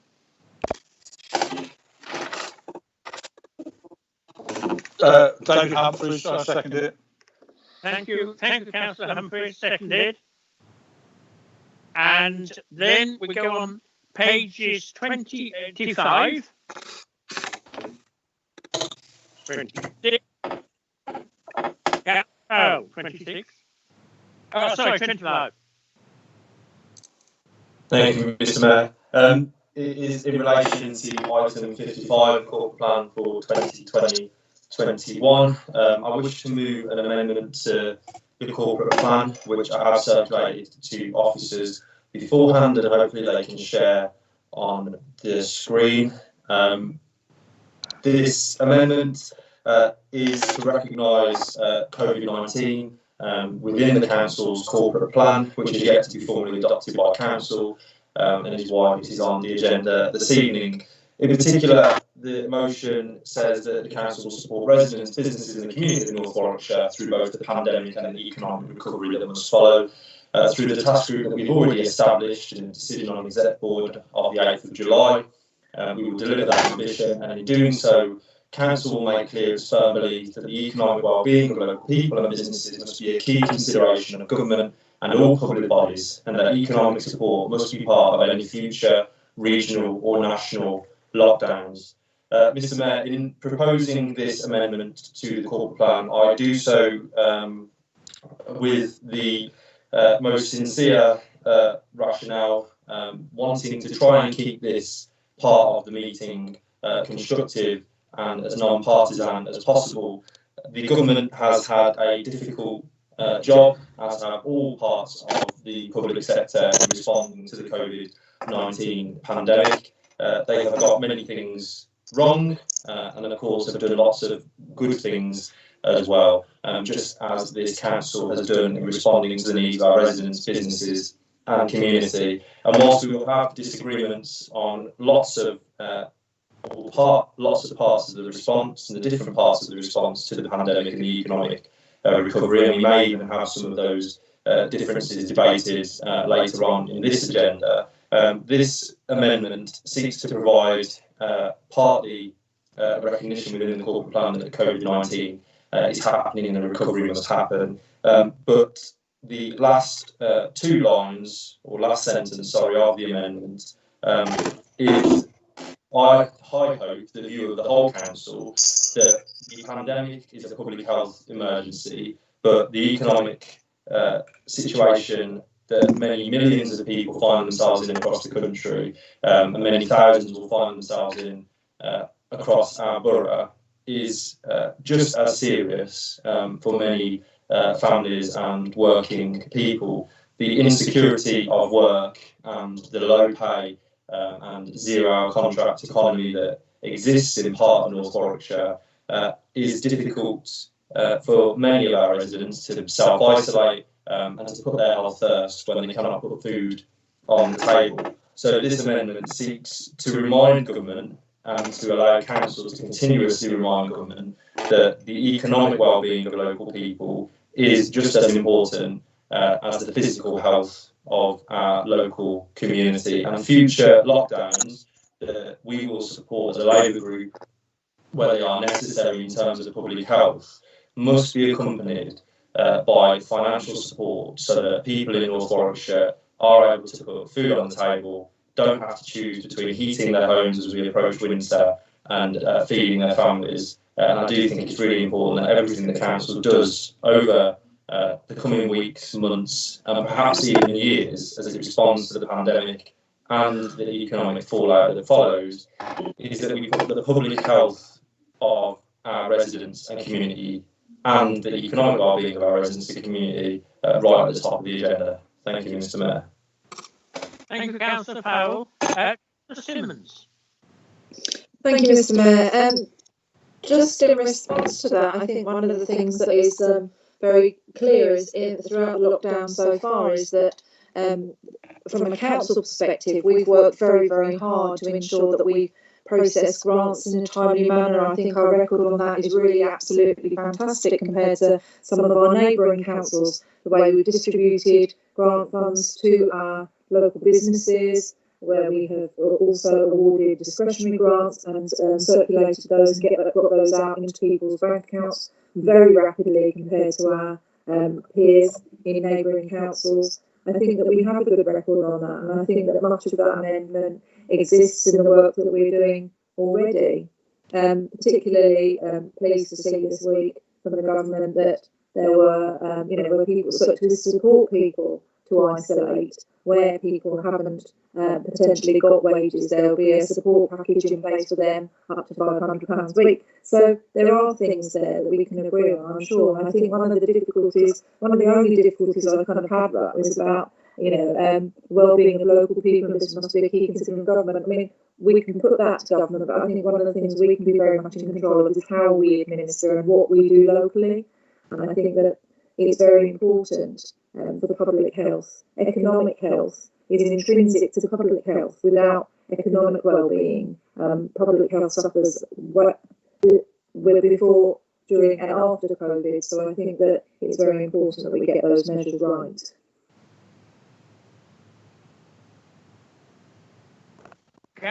Thank you, Councillor Simmons. Councillor Mike. Oh. Sorry, Mr. Councillor Gosling.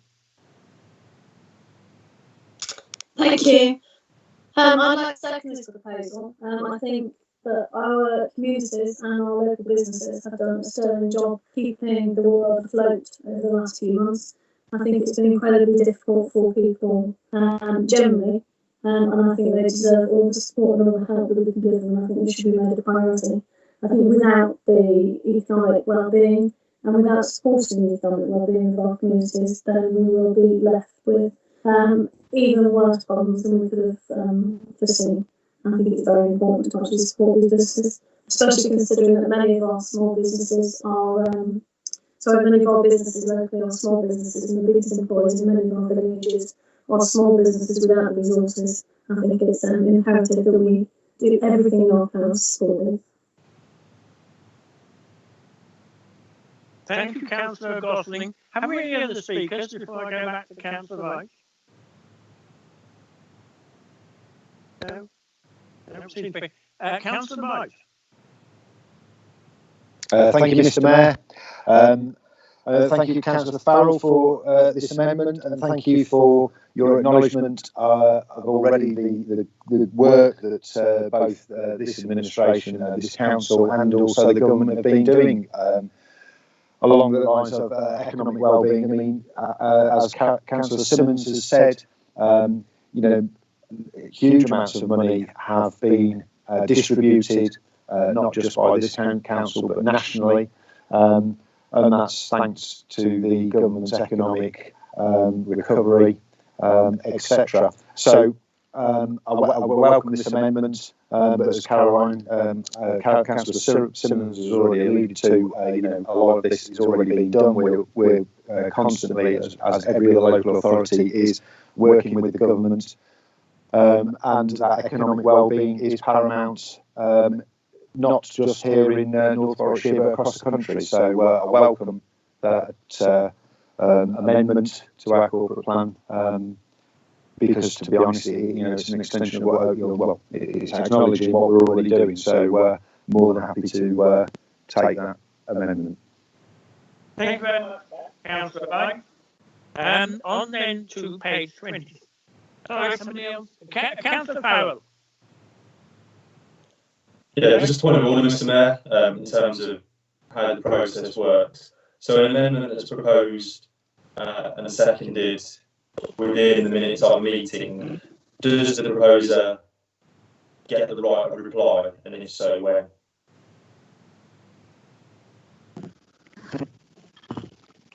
Yes, apologies. We perhaps should have come to you, Councillor Farrell, before we come to the original proposer, which was Councillor Wright. So I propose to deal with that by inviting you to speak now, if you wish. Please do. Please go ahead, Karen. Yeah, it seems a little bit unfair, Councillor Wright, because I'm going to come back and cover things he said. This is not about recognising what the council have already done. Of course, the council and government will have done things that have been necessary and we've supported throughout the current period of the pandemic.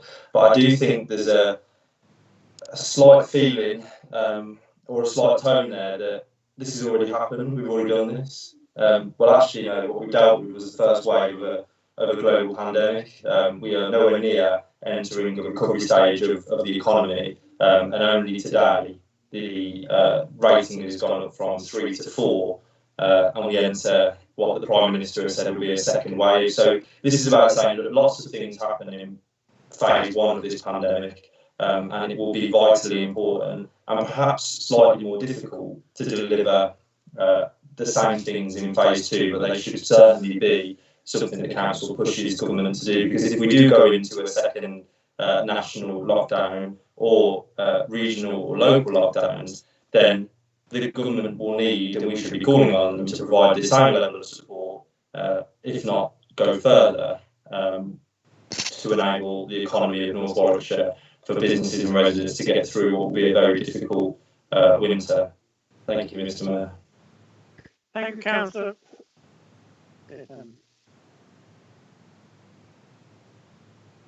Fine.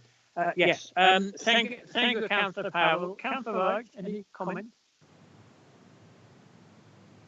No, thank you, Mr. Mayor. Yeah, I'll reiterate the points I made some moments ago, and as I said, what we have done and what we are going to do, with the government, that will continue. Again,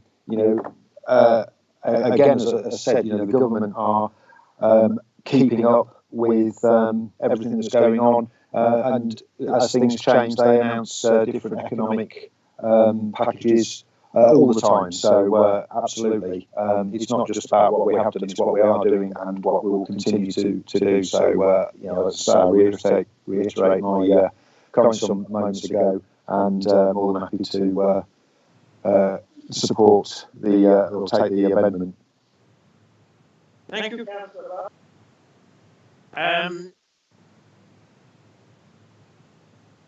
Right, I've turned on one page. Right, page 26, page 27, 28, 29, 30, and then for the evening, 30, sorry. So I haven't missed your Councillor Simmons. You're in time. Sorry, I thought I'd been completely missed. I just wanted to comment that I was really pleased to see item number 57 about civil parking enforcement, and albeit it's some way off into next year, I'm really pleased to see that we've got that passed and in process. Living next to Kingsbury Water Park and Council Jens, support you on that. Right, so Councillor Chambers. Yes, sorry, Chairman, can you hear me? I seem to be going in and out of this meeting. I can hear you clearly. You can hear me clearly? Very clearly, yes. Oh, good. If we're on to now the minutes of the executive meeting that was held this evening, 21st, and item 12, I'd like to propose an amendment to the recommendations of that report on item 12. I believe the Chambers. Sorry? Sorry, Councillor Chambers, can you just bear with us? Yeah. We're going to put up the minutes of exec board. Just so members have got that. So, for the benefit of the members that weren't at exec board, this is a report with recommendations on the planning consultation and the planning white paper, which is called Planning for the Future.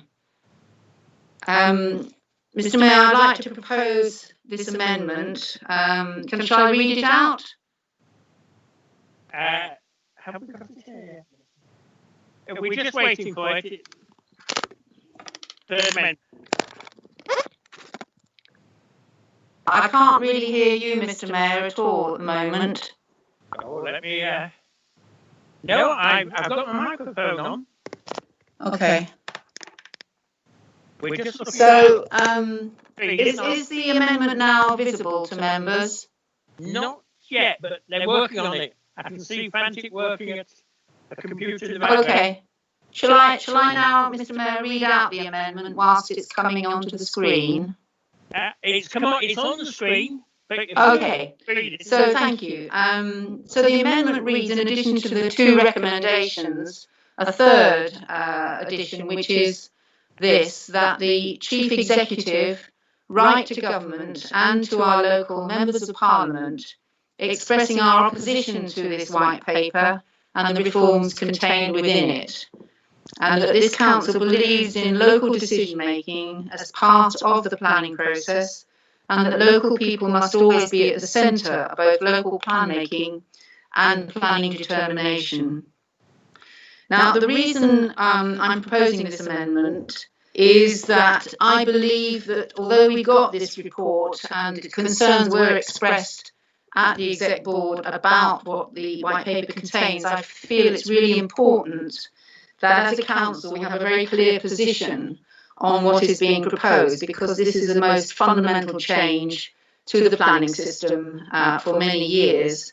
And I also believe it's important that we give a firm steer as a full council to how our consultation response should form and take a certain direction, because members and officers are going to submit this response outside of the full council in time for the October deadline.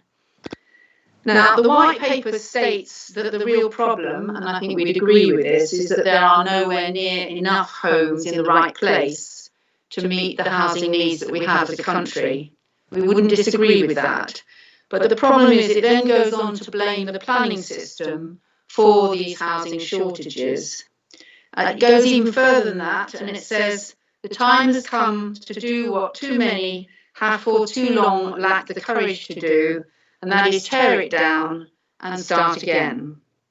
And it proposes to replace the current planning system with a system based on zones, which they claim will be significantly simpler, faster, and more predictable than the current system that we have.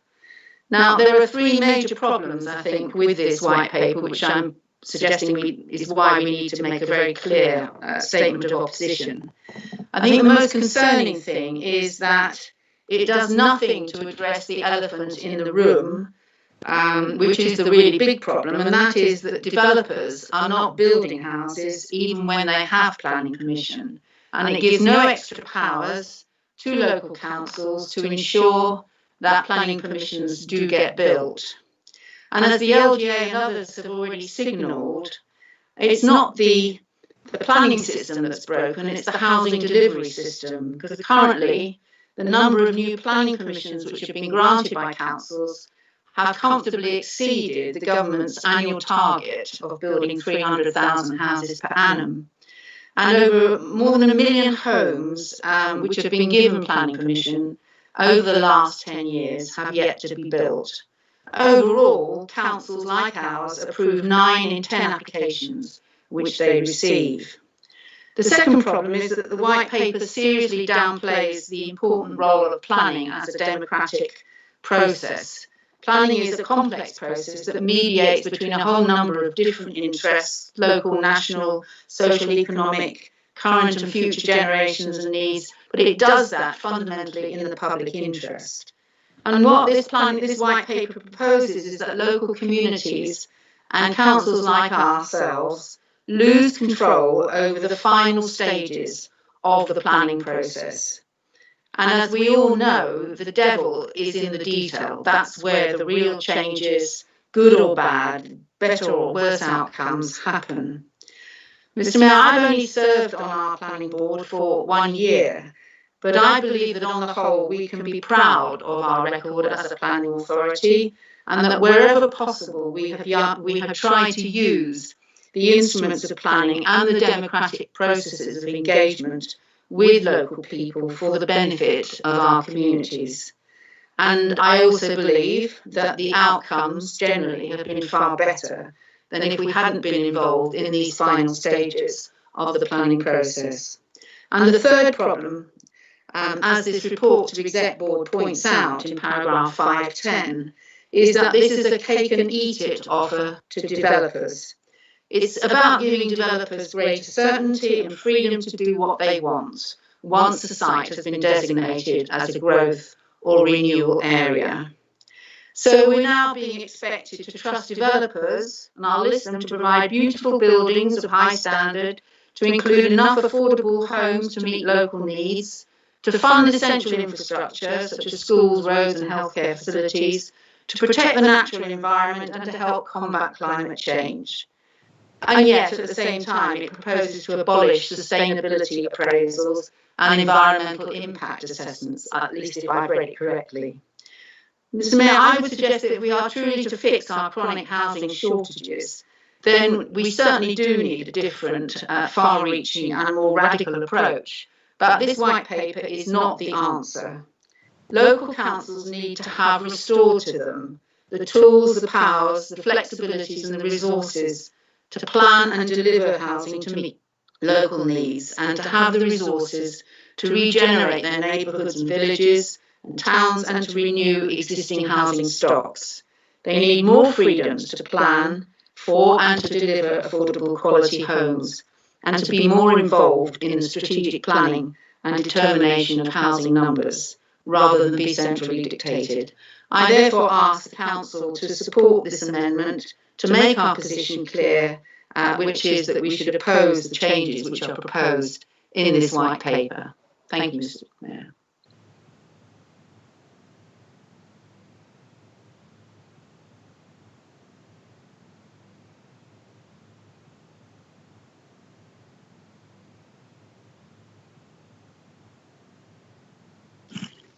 I didn't hear a seconder. Is there anybody seconding Councillor Chambers' amendment? Yeah, I would like to second the amendment that Councillor Parsons has reserved my right to speak. Thank you very much, Councillor.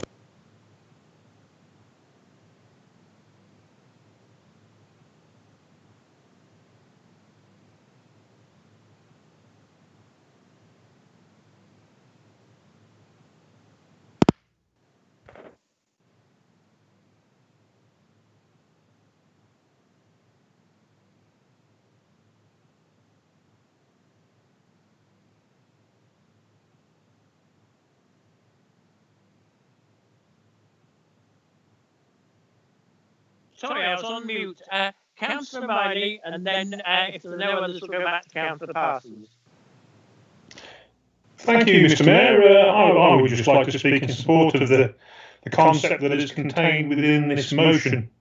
I definitely agree that we should be raising any concerns as a community with our Member of Parliament, and I fundamentally agree that local people should be at the heart of decision making for the planning process. That is what planning in North Warwickshire is all about. Thank you, Mr. Mayor. Thank you very much, Councillor Parsons. Councillor Farrell. Thank you, Mr. Mayor. I wish to speak in support of the amendment that Councillor Chambers so eloquently just explained to Council. This will be the third different planning regime in the last decade, all of them based on the understanding that the problem with delivering affordable homes and growth in this country is the fault of local government and the fault of local councillors who sit on planning committees and stop new developments going ahead, when the reality, of course, is very different. As Councillor Chambers says, there are 1 million permissions that were granted over the last decade that developers failed to build out. Developers currently sit on land that would deliver over 500,000 new homes, and that land has planning permission today ready to go. They could start the work tomorrow if they wanted to. Government, I'm afraid, this government, the previous government under Prime Minister Theresa May, and the coalition government under that, and to a certain extent the end of the last Labour government, have all taken this view that planning from Whitehall is quicker and easier than planning from local town halls. Well, the reality is 99% of planning applications submitted to local councils are approved. There is no huge delay when things reach North Warwickshire Borough Council. The problem is that after they've left us, developers don't build them. And essentially, if we continue to have the same debate, which is that government blames us and never ever listens to local government and the role that we could play in delivering economic growth, in delivering affordable homes, then we will continue to get the same result. National government after national government has failed for the last 30 years, 40 years to build the homes that we need. Tinkering around the edges of the planning system to put developers before local people is not going to result in more affordable homes being built. The government should look first at stopping, removing the blockage on us being able to build social housing, which they have done by taking huge chunks of right to buy receipts. They should give us more money to build social housing. They should remove the regulations around viability assessments that developers can't get away without putting in the affordable homes that are needed. They should be giving councils more power, because if they gave councils more power, we would deliver more affordable homes, we would do it quicker, and we would solve the housing crisis in a much shorter period of time than any national government could do. I really do hope that our members of Parliament, if this motion passes tonight, and even if it doesn't, I hope that Craig Tracy and Marcus Jones will be going into Downing Street and saying, actually, or maybe zooming into Downing Street and saying, this is not good for our communities. It's not what people voted for. It's not taking back control. This is giving away power to Whitehall, giving away power to people that sit behind computers and say, you need X number of new homes and you must build it. Doesn't take into account local infrastructure, local need, affordability. And of course, until we force developers to build homes, they will never build them, because the more homes they build, the lower the average price of a home becomes. And no developer at the moment is prepared to do that, and the law does not force them to do so. And that is the change that we ultimately need. The planning system is not broken. Thank you, Mr. Mayor. Thank you, Councillor Farrell. Councillor Simmons. Thank you, Mr. Mayor. I think one of the issues for me is around, I'm quite in favour of the amendment. I think that one of the issues, I've been on the planning board for a few years since becoming a councillor, and actually we've taken some really difficult decisions at times for North Warwickshire, and to see those decisions sit and after going through that the difficult process, the challenging process to grant permissions at times in areas where sometimes the developments are not particularly favoured or wanted, to then see developers land banking that and not actually fulfilling the houses that would meet our needs in the area is very frustrating. And I think where the white paper doesn't go far enough is about making a meaningful start, what that means, and actually having things time bound, and then the loss of permissions. So I think there's a huge amount that could go towards improving the situation and putting more pressure on the developer. I was very fortunate some years ago when I was on planning to actually have a conversation with Alok Sharma when he was Housing Minister, and talked about land banking and talked about actually putting some of the responsibility back onto the developer. So I think it's the right thing, it's the right message to go from North Warwickshire Borough Council. Having been on planning, understanding how difficult making some of those decisions is sometimes locally, actually having no power to then fulfil that and deliver those homes, and then to also be penalised where in planning where we don't have the land supply and the house supply. When we give them permissions, it's actually really frustrating, and actually we're getting the blame both ways and from both sides, and actually it does rest quite often with the developer, and I think that's the bit that's really lacking. So I'm in favour predominantly of this amendment. Thank you, Councillor Simmons. Councillor Deakin. Thank you. It's incredibly frustrating. I sit on planning when you hear of stories either from local residents in your ward or from further afield across the borough of people's stories where they have to move out of the borough for years and years to be able to afford to live back where they grew up in North Warwickshire, because they simply can't afford to get on the property ladder while at home in North Warwickshire. And that's a fault of, again, the lack of consideration that's been taken and a lack of attitude that's been taken to our planning system by governments previously to this time. And again, we find ourselves in a very sad situation, actually, where people can't live in the place that they grew up. Government and our local members of Parliament need to be telling government that they must act towards developers who assume that they can, as Councillor Simmons was pointing out, bank land that then doesn't get used. it's completely other.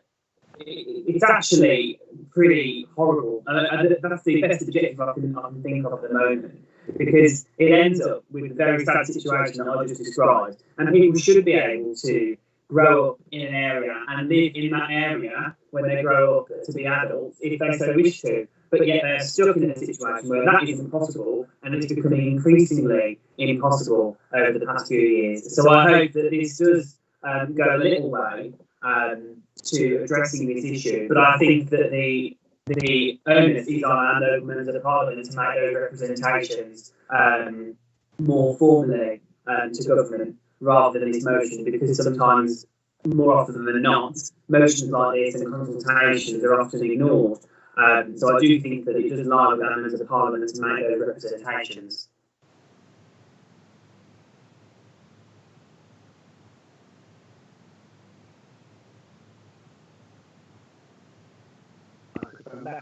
Thank you very much, Councillor Deakin. Councillor Parsons, you reserve your right to speak. Please go ahead. Thank you, Mr. Mayor. Yes, I'd like to endorse everything that's been said tonight on this. I've served on planning now since joining the council. I've always been impressed by the planning process and the lengths to which the planning board go to try and make that process benefit our communities, essentially. To actually remove those controls is a very retrograde step for people who live in our communities. The developers have a job to do, and they have shareholders to satisfy. And, you know, there's nothing wrong with that. That's what they have to do. But it does mean that they are not going to look at the priorities that, for example, Councillor Chambers read out and spelled out there. There does need to be some local control, some local input. There needs to be somebody that local people can go to when they feel that they are threatened by the planning process. And this white paper does nothing to solve those problems. Developers build the houses where they want to build them, at the time they want to build them, and they build the houses that they want to build. They're not always the houses that are needed in the community, and that is a real problem, and that is where planning comes in. To actually go with this white paper will cause considerable problems, in my belief, and will not solve the housing problem. The planning process is not broken. The planning process is just being distorted, really, by developers and needs to be corrected in that sense. Thank you.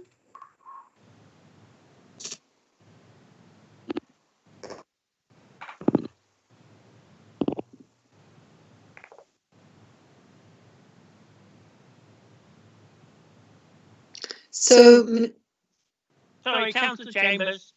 Mr. Mayor, I just wondered, are there any other members that wish to speak? Because I'll exercise the right of reply and propose that we move to a vote. Councillor, I thought Councillor Chambers had just spoken. Sorry, Councillor Chambers, did I interrupt you? No, Mr. Mayor, I was just wondering, in terms of the silence, whether there are other members that wish to speak on the amendment, either for or against it. If not, then I would exercise my right to reply. Right, please go ahead. No, we haven't got any more. I've got a list in front, well, a list with no names on it now. And I look on the picture, but of course there's no picture to see at the moment. Please go ahead, Councillor Chambers, and then I'll do. So thank you. I think that's been a very useful debate, and some really important points have emerged from other members about our concerns about the white paper. As I said, the intention of this amendment is to try and give a steer in terms of how we should focus and the tone of our response when we prepare our consultation response by the deadline of October the 29th. But it is also specifically, as other councillors have said, to try and make our position clear as a district council, and to show that we have not just concerns, but that we are opposed to the general way in which this white paper is setting the scene as far as planning for the future, and removes many of the powers of both district councils and local people in terms of the planning process. So I hope, Mr. Mayor, we can move to vote on this amendment so that we can provide that framework for both our response and also send a note of our concerns and our opposition to it, as the amendment suggests. Thank you very much, Councillor Chambers. Councillor Wright. Thank you, Mr. Mayor. More than happy to support this amendment for all the reasons that everybody has already said, and I guess we would have formed. In addition, this will be in addition to our response as a council to the consultation on the white paper, anyway, which I guess would have said many of the things that we've already been talking about. So, 2 bites to the cherry. So, more than happy to support. I understand that's a friendly amendment, on which we don't have to vote. But just go back to your paper, 30A and 30B of tonight's meeting. Any further comments on any other items? Yeah, I'd like to make an amendment, if I could, to the parking minutes, Mr. Mayor. Sorry, the screen has come back now. Yes, please do, yes. Yeah, sorry about that. I could hear somebody sighing in the background. Not sure what that was. Oh, I didn't hear it. Sorry, Mr. Mayor, can I just be clear? Are we voting on this amendment now or later? We vote on the whole report because it's a friendly amendment. Okay, fine. If I can help, Mr. Mayor, because it's been accepted by the original mover, which was Councillor Wright in terms of the exec board minutes, that's now adopted within the exec board minutes, and so once you vote in respect of the exec board minutes, that will be included. I'll remind people before we get to the vote of the amendments, but I think Councillor Osborne has another one for us. Thank you. Right, thank you very much. Mr. Mayor. Sorry, Mr. Mayor, can I raise a point of order? You can.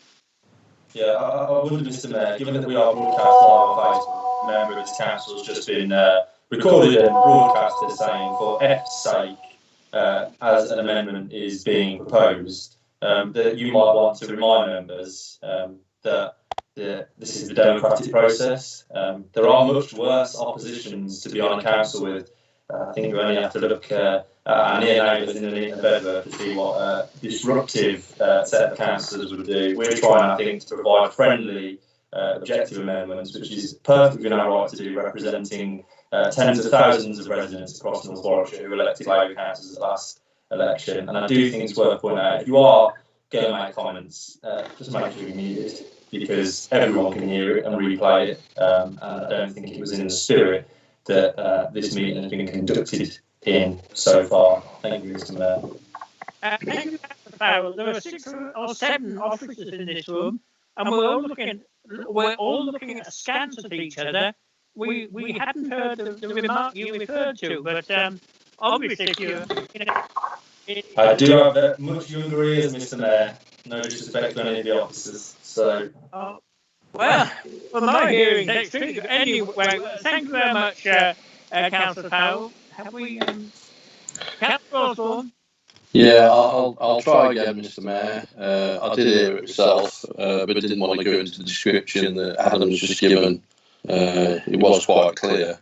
I'm sure it'll come out and replay if anybody wanted to do that. But just in the spirit of tonight's meeting, where it's just a sort of an agreeable amendment, really, to the parking board recommendations, welcoming the investment into Water Orton. That's some really good news, and especially for the residents of Water Orton. And I just thought it'd be a chance to try and build on this position of investment in the car parks, and that if the board could authorise the Director of Streetscape to bring to the next meeting of the Resources Board a report outlining the potential options for the expansion of the off-street parking and the three main conurbations of the borough, namely Atherstone, Coleshill, Polesworth, and undertake further work on what improvements to this provision is needed for other areas of the borough. I just think it's worth building on the success of Water Orton and looking at all parts of the parking across North Warwickshire now. Thank you very much, Councillor Osborne. And of course, I will just mention Kingsbury, because we divided it into big settlements, people don't perceive it as being big. When I joined the council, we were larger than Holsworth. I don't think for a moment we are now, but thank you very much. Yes, right. Can I second that motion, please? Is that count down? Voice I recognise. Yes. Thank you very much. Anybody wish to speak?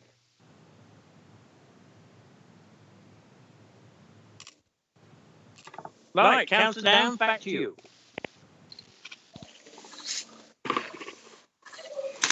Sorry, Mr. Mayor, I did raise my hand. I'm sorry, your name's just appeared on the white paper, the big large white paper in front of me. Please go ahead, Councillor Harold.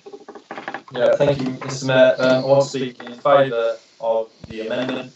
This is a really important topic to be discussing, particularly as one of the minutes we've approved as full council tonight includes an update report or the decision to move towards the decriminalisation of parking across North Warwickshire. And the decriminalisation of parking is a positive step forward to improve many of the shopping and community focused areas of larger and smaller conurbations across North Warwickshire. But what we also need to recognise is that as soon as the county council begins to charge for on-street parking, that the pressures on our off-street car parks owned by this borough council will become significant. And it is only if on-street and off-street parking is got right in terms of capacity, in terms of pricing structure, in terms of facilities and location, that this will actually work. You can get decriminalisation of parking wrong. It is not a panacea to solve all problems. So whilst I know previous reports have talked about the potential for capital improvements to other areas of North Warwickshire other than Water Orton, that was now some years ago, and I do think it's important that as members we take back control on this matter, because ultimately I absolutely know that the first people that residents will come to if we get this wrong, if the council gets this wrong, are us as councillors. It is an issue that might sound simple because it's just parking, but frankly it has a huge impact on the economy, on local businesses, on shops, on retailers. And it is absolutely vital that we get this right. So I support the amendment. It's vital we look at the larger conurbations like Polesworth, Dordon, like Atherstone and Coleshill, because they all have their own unique challenges. But it is also important that we do look at some of the smaller conurbations like Kingsbury, where there is a retail centre of that village. So I am speaking in support of the amendment and I hope the council can support it. Thank you, Mr. Mayor. Thank you very much, Councillor Power. I will just say a brief word on this. When I was a county councillor, I went to a conference on decriminalisation in Rugby, and of course we were the poor men. We were the only district that hadn't got it. But when we listened to the speakers, crikey, it was quite amazing. They were complaining no end that their parking was controlled by various infrastructure companies, whose names I won't go into, and the wardens wouldn't work after the working day. They wouldn't work on Sunday, and they had just as many complaints as I did for North Warwickshire. Thank you. Councillor Nervich. Sorry, Councillor Downs.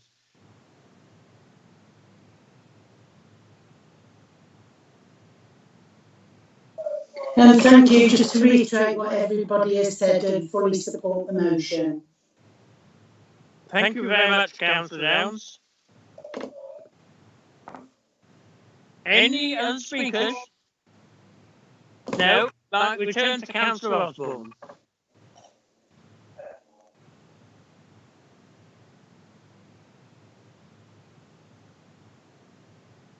Councillor Osborne. Yeah, going through the off-street parking seems to be quite interesting in the fact that we could look all the other parts of the borough and build on the good work of Walker Road. Seems to be a sensible amendment to me, and I'd like to put that forward. Thank you very much, Councillor Osborne. Councillor Wright, if you'd like to sum up. Yeah, thank you, Mr. Mayor. More than happy to support this amendment, as this is something we are already doing as a council. We've spent a considerable amount of time. We had a CPA, or Civil Parking Enforcement working group, which looked at specifically on and off-street parking and all the provision that we've got, and to see how we were going to extend increase that provision. So absolutely, Councillor Osborne, more than happy to get the Director of Streetscape to provide the information, absolutely, because it's, as I say, something we've already looked at and has continued to work with as we move towards the implementation of CPE. Thank you, Councillor Wright. Can we second those reports? It's been proposed and seconded that amendment and accepted as Councillor Osborne and Councillor Downs. So you're back to page 30D of this evening's executive ordinance.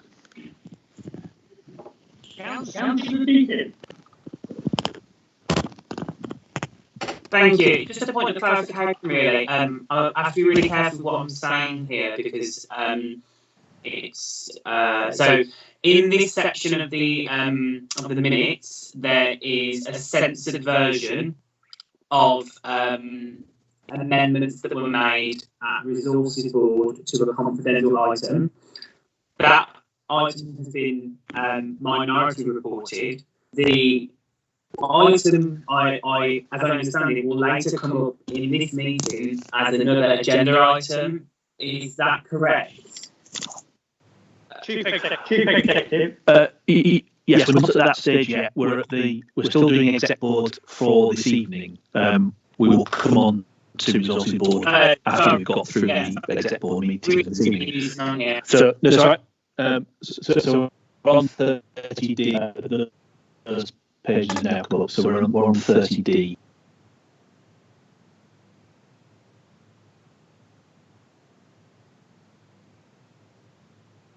30D or 30E? Anybody? Anybody? Councillor Wright. Yeah, thank you, Mr. Mayor. I now move that the minutes of the 3 meetings of the Executive Board, including tonight's, be adopted. Have a second. No seconder. I'll second that. Councillor Simmons. Thank you, Councillor Simmons.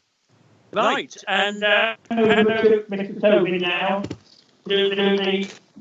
And when I call it the recorded vote, it's not a the old-fashioned sense. Just to be absolutely clear, then, so this includes those 3 amendments: the one on the corporate plan introduced by Councillor Farrell, the one on the planning consultation introduced by Councillor Chambers, and the parking one introduced by Councillor Osborne. That's what you're voting to accept. Thank you, Mr. Chairman. Thank you. Councillor Bell? 4. Councillor Chambers? 4. Councillor Denise Clues? 4. Councillor Tony Clues? 4. Councillor Davey? 4. Councillor Deakin? 4. Councillor Dervis? 4. Councillor Downs? 4. Councillor Farrell? 4. Councillor Farrow? 4. Councillor Gosling? 4. Councillor David Humphreys? 4. Councillor Marion Humphreys? 4. Councillor Jarvis? 4. Councillor Jens? 4. Councillor Lees. 4. Councillor MacDonald. 4. Councillor McLaughlin. 4. Councillor Moss. 4. Councillor Osborne. 4. Councillor Parker. 4. Councillor Parsons. 4. Councillor Hayden Phillips. 4. Councillor Owen Phillips. 4. Councillor Riley. 4. Councillor Singh.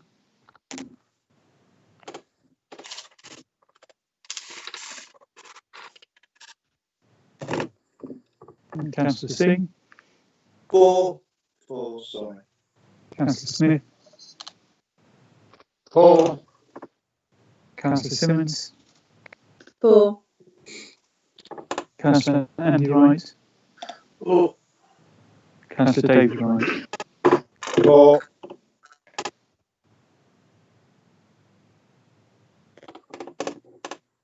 Carried in. Thank you very much, Mr. Tobin.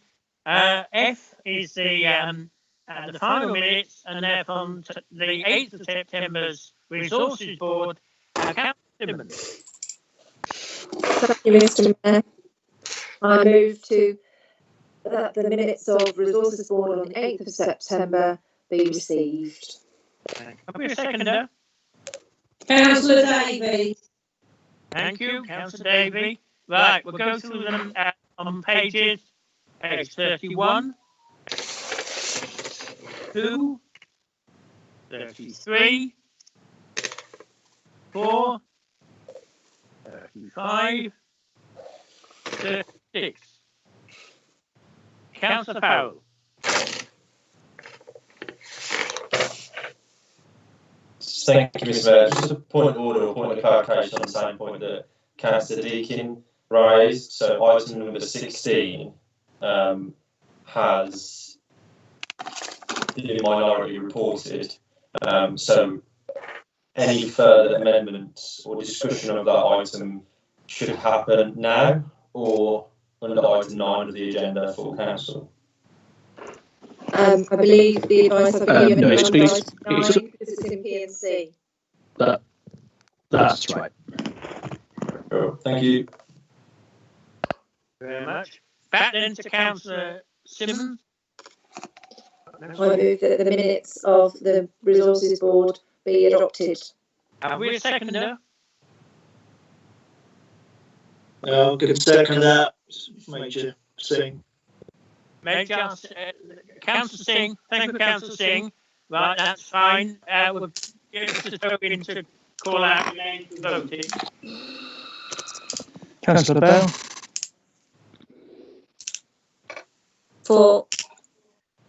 Councillor Chambers. 4. Councillor Denise Clues. 4. Councillor Tony Clues. 4. Councillor Davey. 4. Councillor Deakin. 4. Councillor Dervix. 4. Councillor Downs. 4. Councillor Farrell. 4. Councillor Farrow. 4. Councillor Gosling. 4. Councillor David Humphreys. 4. Councillor Marion Humphreys. 4. Councillor Jarvis. 4. Councillor Jens. 4. Councillor Lees. 4. Councillor MacDonald. 4. Councillor McLaughlin. 4. Councillor Moss. 4. Councillor Osborne. 4. Councillor Parker. 4. Councillor Parsons. 4. Councillor Hayden Phillips. 4. Councillor Owen Phillips. 4. Councillor Riley. 4. Councillor Singh. 4. Councillor Smith. 4. Councillor Simmons. 4. Councillor Andy Wright. 4. Councillor David Wright. 4. Thank you. Right, on to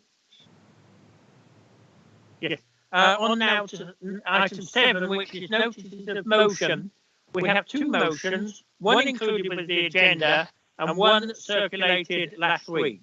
The first motion, in respect to the motion printed in the agenda, this is proposed by Councillor David Wright and seconded by Councillor Farrell. So I'll call on Councillor Wright first, and then I'll ask if Councillor Farrell wishes to speak or reserve his right. Thank you, Mr. Mayor. As the notice of motion says, I wish to request that the County Council withdraw their recommendation to submit the report to the government. I think this is a massive decision. We do not reform local government in this country very often, perhaps once every 50 years, and therefore it is my opinion that we should have all the information necessary to make an informed decision. I think this is a knee-jerk reaction by the County Council. The government are issuing a white paper on local government reform or devolution, and I don't think any local authority can consider reforms until they've seen that white paper and the details therein. So I propose the notice of motion as printed. Thank you, Councillor. Councillor Farrell, do you wish to speak or reserve your right? I'll reserve my right to speak, sir. Have we further speakers?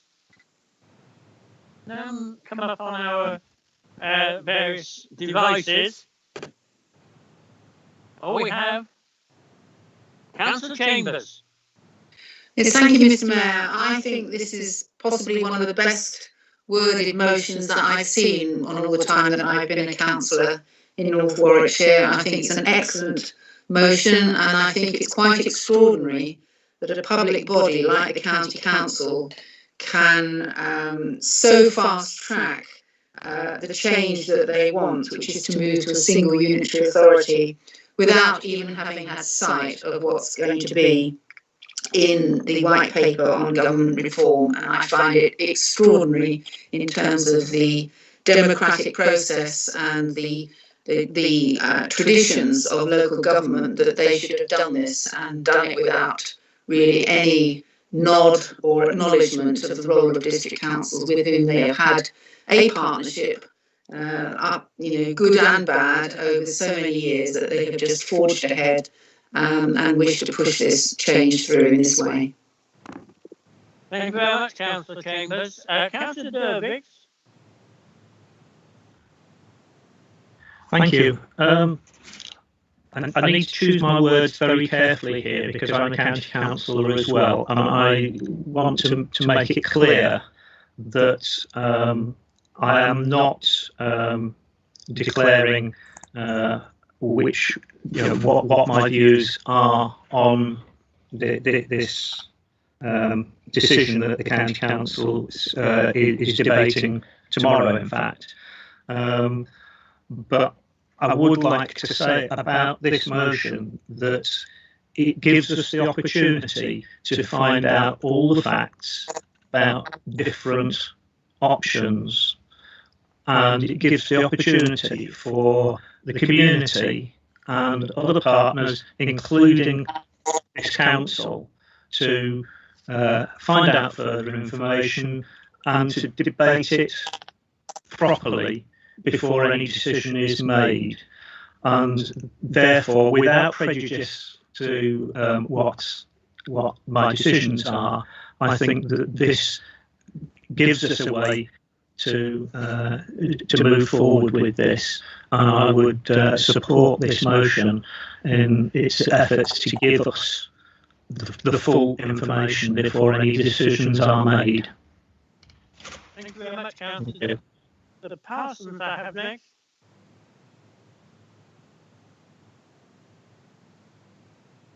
Thank you, Mayor. So, Yes, like Councillor Dirks, I need to choose my words a little carefully, but I believe this motion has the right spirit, essentially. I've heard a lot about what the white paper is going to include, but actually haven't seen the white paper because it is not published and does not, as I understand it, exist. And I think the County Council is premature in its assertions at the moment, and I welcome this proposal because I think it does give us the time to consider the evidence, and that is what we must do. It is important, it is going to affect people's lives, it is a major change, and as has been said, Councillor Wright made a point, we very rarely actually alter local government. When we do alter local government, we want to do it properly with the full knowledge which that requires. So I am in support of this motion as it stands. Thank you. Thank you, Councillor Parsons. Yes, Councillor Farrell, do you wish to add? Yeah, thank you, Mr. Mayor. Firstly, I want to thank Councillor Wright for the cross-party cooperation that we've had on this issue from the very beginning, when it first raised its head a couple of months ago now. The wrong time to be discussing the issue of local reorganisation, smack bang in the middle of a global pandemic when public sector workers are busy protecting the vulnerable and helping local communities get back on their feet, but not a decision of our making, one taken by the County Council in Warwick. And I think it's important to point out this was a debate and discussion started through Izzy Seckham and the leadership of the County Council, not some some story that it started in Warwick and Stratford District Council, because it didn't. It started many years ago when Izzy Seckham made clear then that she wanted a single unitary to govern the whole of Warwickshire, to take power away from the north and to put it into one central place in Warwick. This is not a new debate. The arguments are not new, but the problems with it continue to grow as the years go on. So I want to contribute a few things to the debate. First of all, I don't know if he's joined us yet, but I was sorry to see that Councillor Hayfield is not with us this evening. I noticed he's given his apologies at the start of the meeting. Very surprised that he's not here. I hope he's unwell. But I thought it was disgraceful that he, at the County Council Cabinet, decided to put the views of the County Council before the views of his residents, or even consulting the people he represents in North Warwickshire without even thinking about the future of our borough that he has sat on the council of for many years. This is, like David Wright said, not a decision that you take today and change your mind about in a few months or a few years' time. It's a decision that affects a whole generation of people, and the County Council have done what they always do, which is think they know best, and that because they are bigger, because they happen to be based in the south of Warwickshire, they know better than us in the north.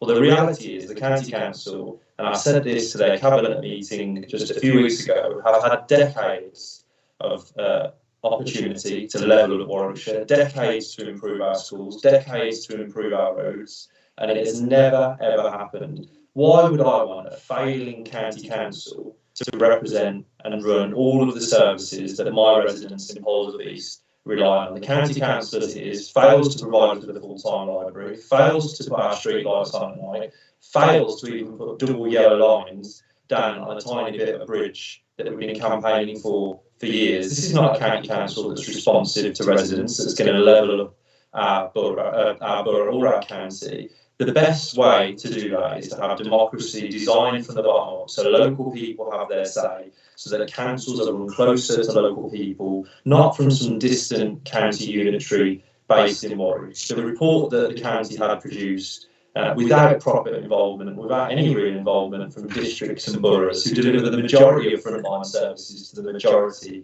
of residents in our area, is an absolute disgrace, and the County Council should withdraw their plans. They shouldn't even be considering voting to send their report to government as a submission at tomorrow's full council in Warwick.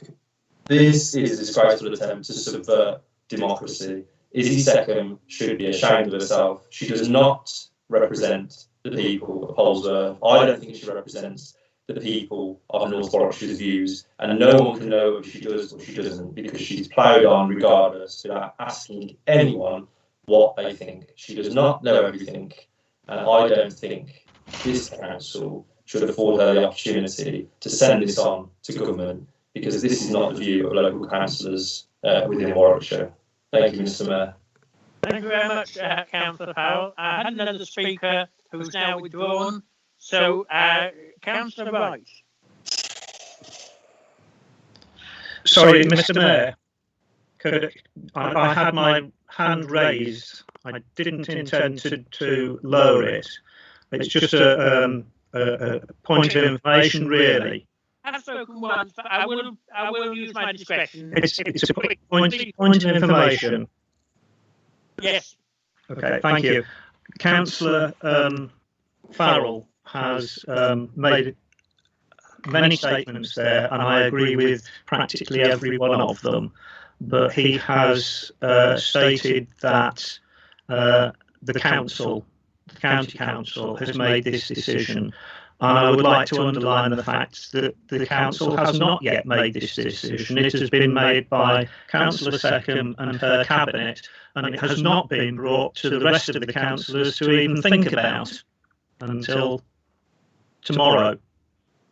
So it is not the whole council by any means, and it is not a decision that they have made. Perhaps they will tomorrow, I don't know. But it does not get support from the whole of the council so far. Thank you. Thank you, Councillor Dervix. Councillor Mike now. Yeah, no, thank you, Mr. Mayor. Thank you for that clarification, Councillor Dervix. It's not a coincidence that we are having this full council meeting with this notice of motion tonight, some 12 hours prior to the full council meeting of the county tomorrow. Just like to make one point, this is not about predetermination. This is not about us as a council or as individual councillors deciding or forming an opinion of what might be the best structure for Warwickshire, North Warwickshire, etc. This is all about getting the process right. And as I said before, to me, if you want to start looking at local government reorganisation, then you need to have all the facts in your possession. And that to me is to consider all the options, have a detailed study done on all the different options, including the status quo, and also wait for a white paper which may or may not say that local authorities need to reorganise. So I move the recommendation, the notice of motion as before. Thank you very much, Councillor. Right, we go to the vote.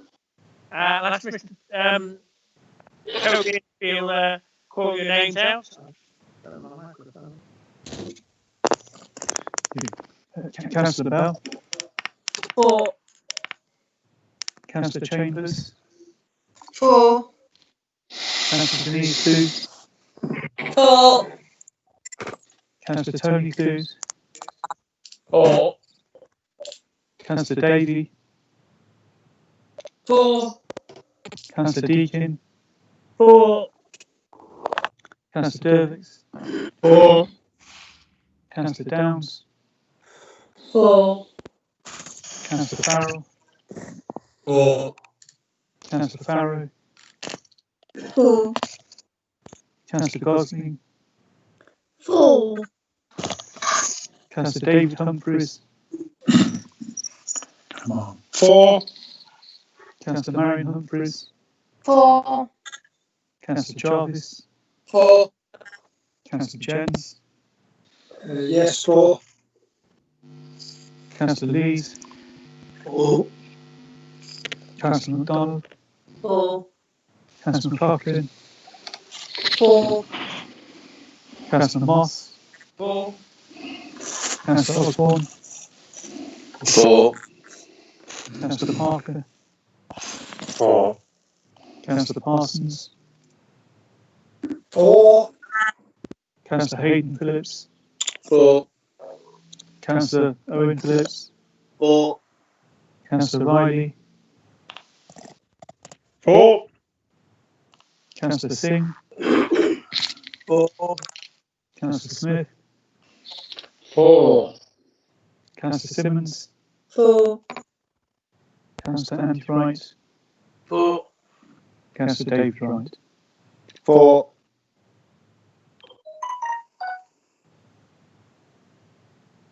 Thank you. That passed. On then to item 7. Sorry.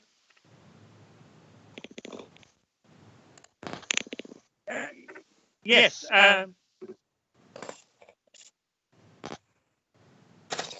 7. Yes. Second motion. Sorry, I just said item 7. I wasn't going over old ground. Yes. Right. Back over the page. We've got a motion proposed by Councillor David Wright, seconded by Councillor Bell. So I'll call on Councillor Wright first. And Councillor Bell, no, I'll ask Councillor Bell if you'd like to reserve her right to speak or speak then. Councillor Wright. Yes, thank you, Mr. Mayor. I've moved this notice of motion. The first part, as said, it welcomes the increased testing. We are now moving rapidly towards 500,000 tests a day, with the increase in lab capacity and also the use of new technology to speed up the results side of things. However, we're seeing both locally and nationally there are problems with people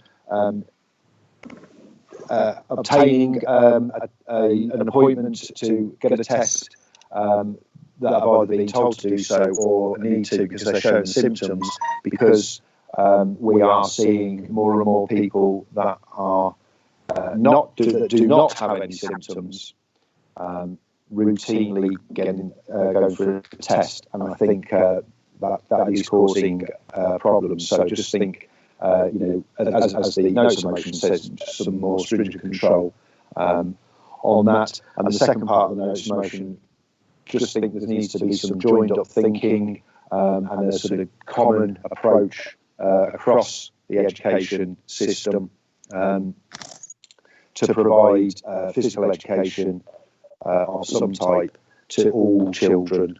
And it may be that heads of some schools can start talking to each other to show so others can learn examples, etc., of good practice. But that's the reasoning for the notice of motion. So I move, Mr. Mayor.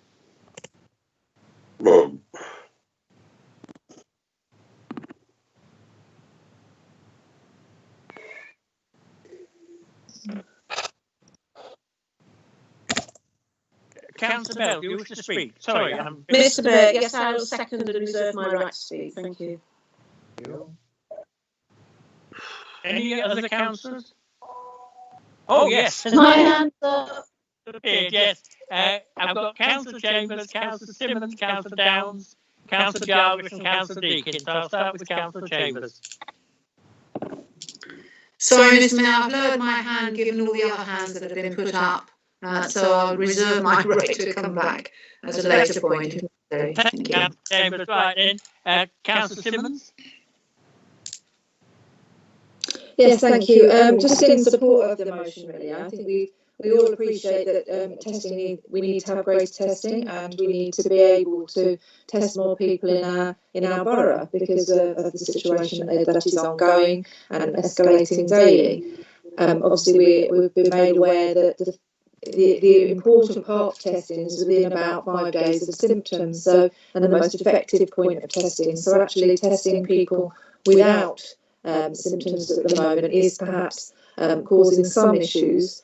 Having said that, I think there needs to be clearer guidance for people to understand when they need a test and how they go about obtaining that test, particularly around being able to re-access the workplace and schools when exposed to COVID positive friends, family, etc. Albeit we're not seeing a huge amount of that in our schools at the moment, touch wood. I think the other part, in part two, I think that's really, really important. What I'm seeing and hearing from residents is a level of inconsistency and some concern, really, around children accessing their full curriculum, particularly around physical education, around PE, around requirements going in uniform, because obviously there's changing facilities not available to children within schools, particularly senior schools, and some of the issues that perhaps could be given greater support by government in terms of where, if it's a clean regime issue, that means that it can't be used. I know that some schools are managing it successfully, and I'm aware that all schools are somewhat different in some ways and have different arrangements. Some are academies and they're making their own decisions, and obviously the heads are taking the decisions themselves about what is available they're able to achieve and risk assessing their own schools. However, I do think that there needs to be a more common approach to the young people within our borough so that they have access to PE. It's really important. One of the things that we learn we know that exercise is incredibly important, particularly around maintaining health, and in this environment as well, where people may have been cooped up for some period of time, that ability to exercise is very, very important. And obviously to let off steam and engage in the other areas of the curriculum, having used some of that energy. So I think it's incredibly important that opportunity is available to all the young people across the borough. And I'm hearing a level of inconsistency right now. And I do think that we can influence, we can support, and we can find out what is required from the schools where they are struggling to achieve this, where others are able to offer a full curriculum to their students. Thank you, Councillor Timmins. Councillor Downs. Thank you.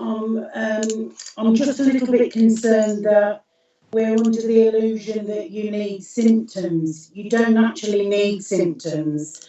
Infected people can be transmitted by this virus, both with and without them, and that's confirmed by the World Health Organisation as well.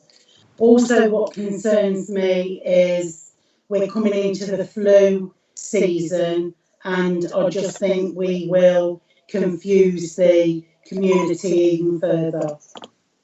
So I don't support the motion. Thank you, Councillor Downs. Councillor Jarvis. Thank you, Mr. Mayor. Broadly support both.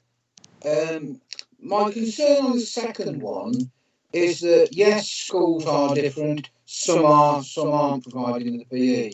I would like to see it worded more that the heads and principals get together to adopt a best practice and learn from each other, because some do it, some don't.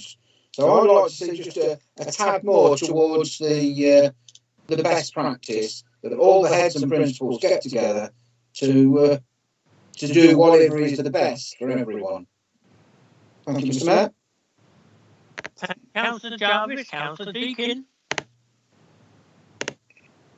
Thank you. So I'll address the testing issue first. If anyone's watching this at home on YouTube or on any other platform, or does eventually watch this, I'd like to encourage anyone watching that if you are worried that you have coronavirus, or you've been in touch with someone who may have coronavirus, that you do get a test, because I do believe that this motion is incredibly damaging to public health advice and the advice from government. I don't know who anyone here is or who we think we are, but we are not public health experts, and we should not be putting forward motions on testing when tomorrow the advice from government and public health might completely change. We are in no position to make such arrangements as a council, and if we do pass this motion today and the advice from public health and the government change tomorrow, then what position are we left in? We're left in a position where the council's official position is encouraging people not to get a test unless they are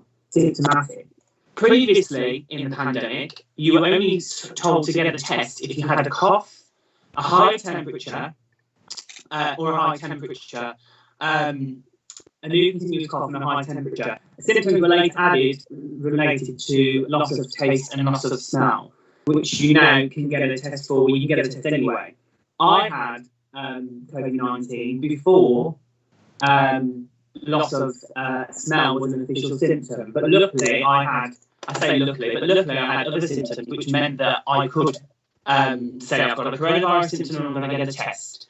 But still, we are developing new guidance on this virus, where we still don't know the full list of symptoms. It is forever and forever developing as the virus develops and as we learn more about it. And I'm sorry, but no one is going to a testing centre or ordering a home test for fun. No one's going out of their way to go and get a test because they think it's a nice jolly. I've administered tests in where I work, and it's not a fun thing to do. It's not a fun thing to receive either. So I'm not sure where this motion is coming from, what evidence it's coming from, or why anyone thinks that this is an appropriate thing for a local council to be putting forward to its full council. It's actually pretty damning and actually completely unprofessional and inappropriate. On PE, I think it's highly offensive to education staff who have worked throughout the summer and have worked throughout the pandemic, teaching people at home virtually. It's not an easy thing to do. And then to return to schools and colleges and be in positions that are completely unfamiliar with lack of government advice, lack of advice given to all staff, support staff and teaching staff, on how to go about things in general. Schools and colleges were completely unprepared because government was unprepared and didn't know what to tell them. And now we're in a position where whole classes and whole schools are off. Whole classes and their teaching staff are off because that we have a lack of testing capacity. Obviously that's increasing now, and that's a good thing, but we should be in no position to tell those different workplaces and whatnot not to get a test, because it is people's livelihoods. Yes, some places will give you pay if you have to go off to get a test, but not every place will that you work at. And on the PE issue, again, highly offensive.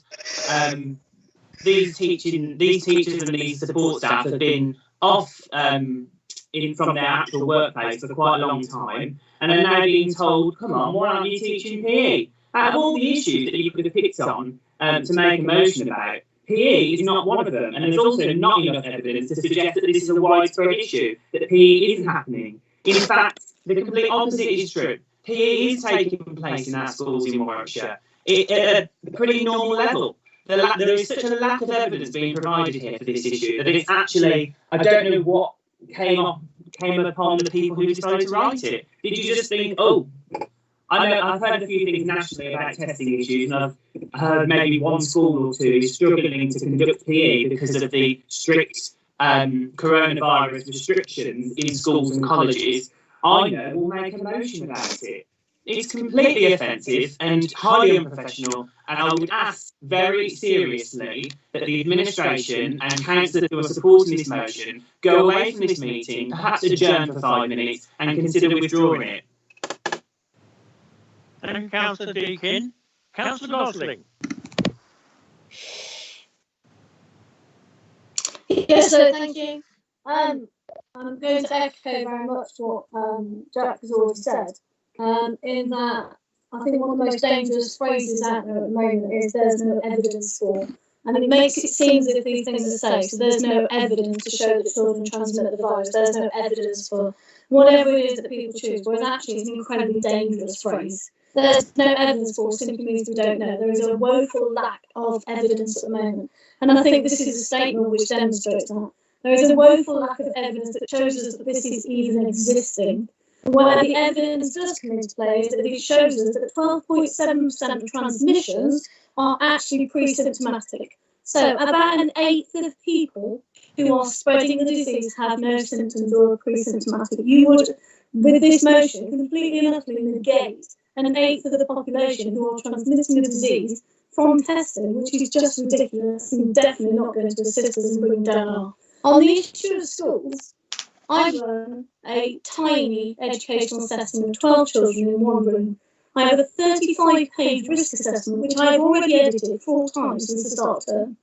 For these heads that are running these schools, you've got to worry about your science provision and making access to science rooms, you've got to worry about your music provision and making access to music, none of which can be shared across bubbles. The logistics of running schools at the moment is an absolute nightmare. We do not physically have the space to house the bubbles in lunchrooms, in all sorts of spaces for access to the curriculum, let alone to PE. I think that every educationalist in the system should be commended for their efforts so far, not slapped with further demands to provide things that they've risk assessed that they cannot provide. The only possible excuse for not providing PE at the moment would be because they cannot physically risk assess it and house it. I think that decision has to be made by the heads who are being forced to take responsibility for these decisions, so we have no place to interfere in it. I think when you're talking about academies, you've already given the academies the authority to act independently. We have no business to interfere in that. And I think that when you're talking about schools that come under Warwickshire County Council, and it is a shame that Councillor Hayfield, as the education portfolio, isn't here to comment on this, but I do think those schools work in federations, they work together, they assist each other all of the time. This is the best that they can do, and they do not deserve criticism for it. Thank you. Thank you, Councillor Gosling. Councillor Parsons.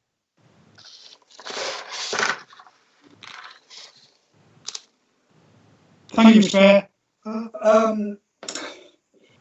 I think this motion is well intended, but I just don't feel it stands up. And if I can go to the first part of it, a member of my family is a nurse, works in a hospice, and was in fact infected with COVID-19 quite early on, when the hospital beds were emptied into care homes and hospices in order to make room for the expected surge of COVID patients, which indeed occurred, and you know, that had to be done. Sadly, those patients were not tested. Consequently, a member of my family got infected. She was very careful. She actually didn't spread that infection, as far as we can see. It only became apparent weeks and weeks after that she had been infected, when they finally got around to antibody tests. But she had been infected, and that was absolutely there. She wasn't terribly symptomatic. She did lose taste and smell, but at that point in time, that wasn't regarded as a symptom. But by and large, she was just a bit off colour. As has been pointed out, we're heading for the flu season, and a lot of people are going to be off, and a lot of people will need to know. Unfortunately, we cannot simply say, no, don't go get tested. If you're not symptomatic, don't go get tested. If you've been in contact with somebody who is, then you do need a test, and we've got to sort out the testing. Sadly, this motion is well intentioned, but it is wrong. What we've got to do is do the testing. Yes, there will be people who go for serial tests because that is their particular problem, as it were. But actually, those people are the minority. The majority of people who are going there are going because they feel they need a test. And we must not discourage that. I honestly feel that this is a well-intentioned but terribly ill-informed motion. In terms of PE in schools, again, I just don't know where the evidence is coming from this. The schools I know of, as an ex-teacher, are all teaching PE. And actually, you know, that's going on. Come across one school where there was a bit of a problem, 3 weeks in, and they're now sorting out ways to bring in PE. They had problems to start with, and they're doing that now. I know that my 2 granddaughters who are in school are both doing PE and have been doing PE. Again, I think this is ill-advised and the evidence isn't there for this motion. I would really urge that we consider, in the spirit of what's been an excellent meeting tonight, I really don't want to vote against this, but it needs to be withdrawn in my view and should be withdrawn. I don't think the evidence is there for this motion at all. Thank you. Thank you, Councillor Parsons. Councillor Powell. Thank you, Mr. Mayor. I will deal with the second part of the motion first.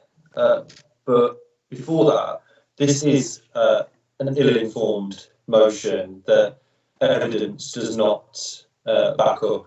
The Conservative group should consider taking a moment to adjourn this meeting and withdrawing this motion, because even if this motion was well-meaning, it disrupts what has been a cross-party effort locally to tackle the pandemic.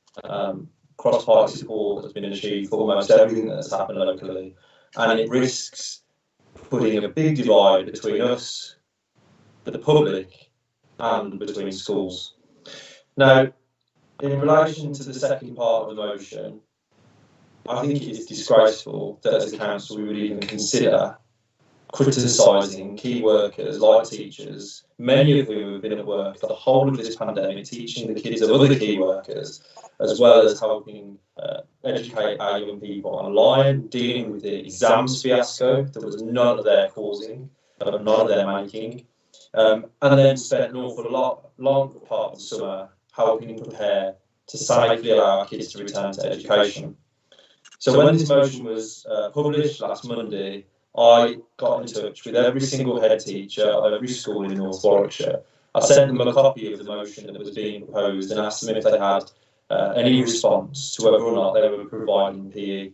Now, I promised that those responses would remain confidential unless they allow me to read them to you. And I will read one short email in a second, but not a single school, apart from the one I'm about to read out from, confirmed they weren't providing PE. In fact, every single school that responded, and there were over 20 that responded, confirmed they were offering PE. In fact, many of them informed me that they were providing additional extracurricular activities for sports and education to ensure that kids were outside more of the time, that they weren't closed up in classrooms, recognising the importance of physical education to young people's health, but also their mental health as well.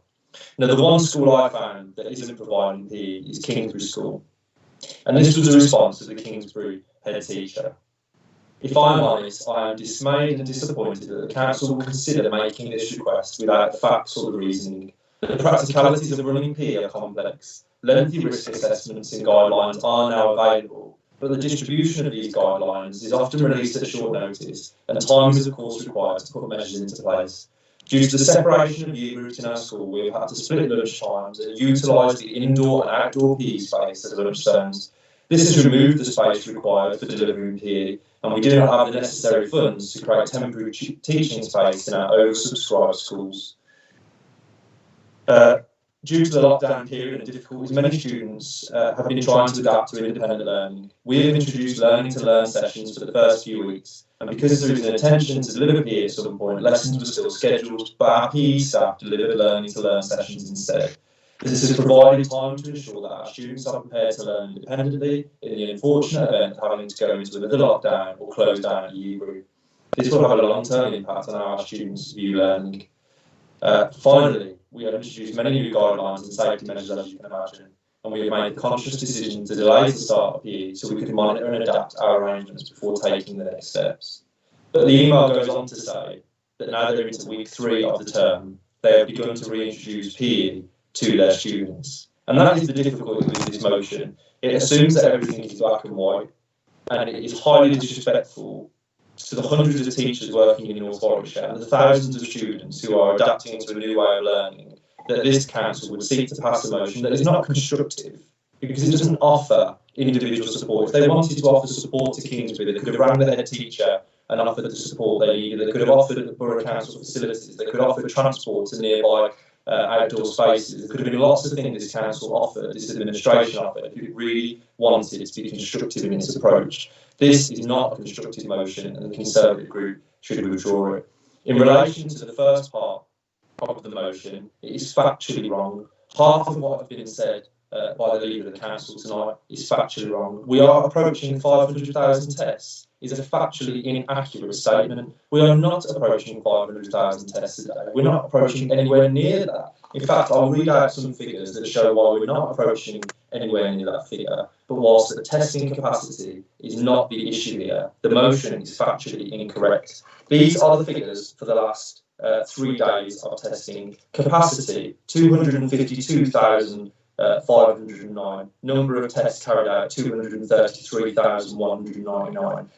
Capacity, 255,570. Number of tests carried out yesterday, 239,885. Today's figures released, 257,377 testing capacity. Tests carried out, just 219,723. Not a single day has passed in this pandemic where more people have got tests than there was testing capacity. The motion is factually incorrect. It helps no one with COVID. It doesn't help the situation. It doesn't help the pandemic. And Councillor Deakin is right. No one goes for a COVID test to have a day out. It is not a nice experience. I've had one myself during this pandemic because I was in hospital for a short time. This is not a constructive motion because it's factually incorrect. It does nothing to help the situation. If you're worried about testing capacity, let's pass a motion that asks the government to put more money into mobile testing centres. Let's ask the government to reopen their care home testing package, which they closed down. Let's ask the government to have mobile testing centres for our young people. 633 of them are currently self-isolating from school because they can't get tests in Warwickshire. This, and not because there isn't testing availability, because there is. Because the government won't bring testing centres to schools. There's lots that a motion on testing could do, but frankly, this does absolutely nothing. It's factually incorrect. And I am ashamed that councillors on this authority would even consider passing this. Conservative councillors tonight need to think above party politics, because this is about the head teachers and the pupils and the schools within their patch, who you'd be condemning wrongly because they're providing PE. And you'd be criticising the public health workers, the local council staff, and everyone that is working hard to control this virus by socially distancing, changing their way of life. And you are going to condemn them by saying the problem with the testing centre and setup is not the fact that the government have not yet delivered a world-beating test, track and trace system. The problem is somehow them who go for a test because they're worried about their family, they're worried about their livelihood, they're worried about passing the virus on to vulnerable people. I would be ashamed to vote for this motion. It is done. You've completely mismanaged tonight's end of this meeting. It's been a good meeting. We've had some cross-party support throughout this pandemic. And tonight, if you vote for this, you undo all of that good work. And the public should be rightly ashamed if their borough council votes for a motion that condemns them and teachers rather than being constructive. Thank you, Mr. Mayor. Thank you, Councillor Powell. Councillor Owen Phillips. Yes, as not to rehash everything that's gone before, I think I'll phrase my sort of response to this motion in a question maybe then. I work in 5 schools primarily in Coventry, but I could be deployed to 30 in total across Coventry, Leamington, Spa. My wife's a teacher, works at Tamworth. And I've sort of posed this sort of practical question then potentially sort of to the idea that we don't go get tested if we don't have symptoms or our symptoms don't quite fit the criteria. Just to put some framework on it, my wife lost her grandfather to COVID. He didn't have any symptoms. He died in hospital alone. And we only found out that he had COVID after they tested him in the autopsy. So you can die from it and not have the symptoms. But my question is this. My wife catches COVID. She goes for a test and is positive. I work in 30 schools. Would it be irresponsible of me to go to work and potentially spread the virus to a couple of schools a day?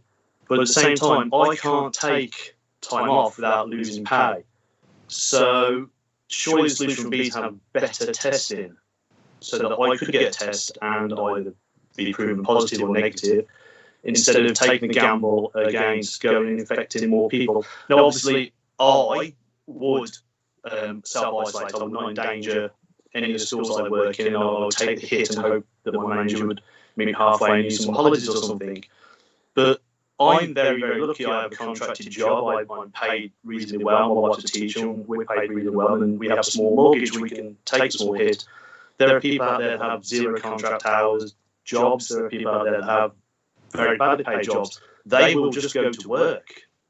My wife, our next door neighbour, works for a company that I won't name because it's live, and she delivers things for a company that will remain named. Their warehouses are riddled with it, and the staff aren't getting tested regularly, and they're taking it to their families. And it is out there. It's in the schools. I won't name any of the schools, but I work in a few of the schools that have had their deputy heads had it, a couple of teachers have had it, and got students that are testing positive for it. And going to the second point about PE, so that's been covered again mainly by everybody else. Schools were terrified when I went back. I had to read 30-page risk assessments for almost every single school I went into. And the first school I started back in, they were just ramping PE back up again. And as Adam said, Councillor Farrell said, a lot of them were using the spaces for dining halls, and a lot of head teachers were saying they're trying to fit PE in on the field.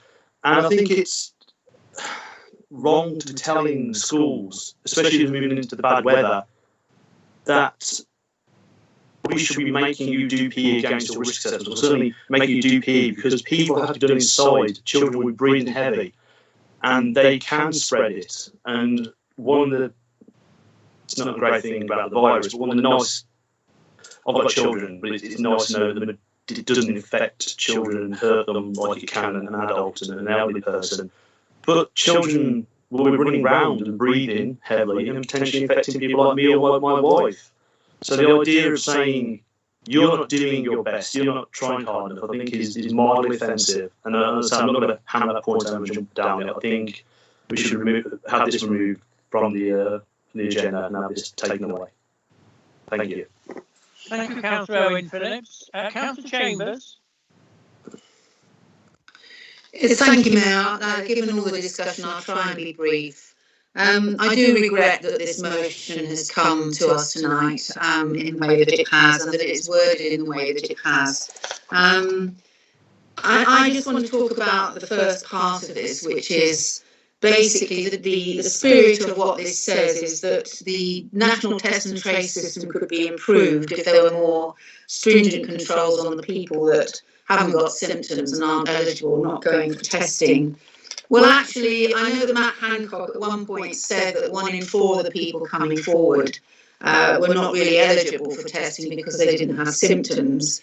But actually, later on, it would appear from the insider information that's come out that one of the reasons that there's been a surge in demand, a demand that happened before the schools went back, is because on the 30th of July, Baroness Dido Harding launched the Let's Get Back campaign, in which there was no mention of symptoms as part of that advertising campaign, and in fact encouraged people to come forward for tests in order that we can all get back to the things that we love.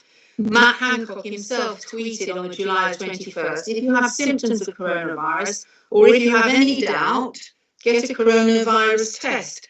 So basically the government has been encouraging people to take advantage of the testing system and to come forward, and the capacity in the labs, and there is only one mega lab that's dealing with these community tests, has reached its full capacity, and that was on the 23rd of August. But the problem is that the current system is highly disorganised, and there isn't a good match between capacity, mobile or drive-in testing sites and home testing, and the demand that there is locally.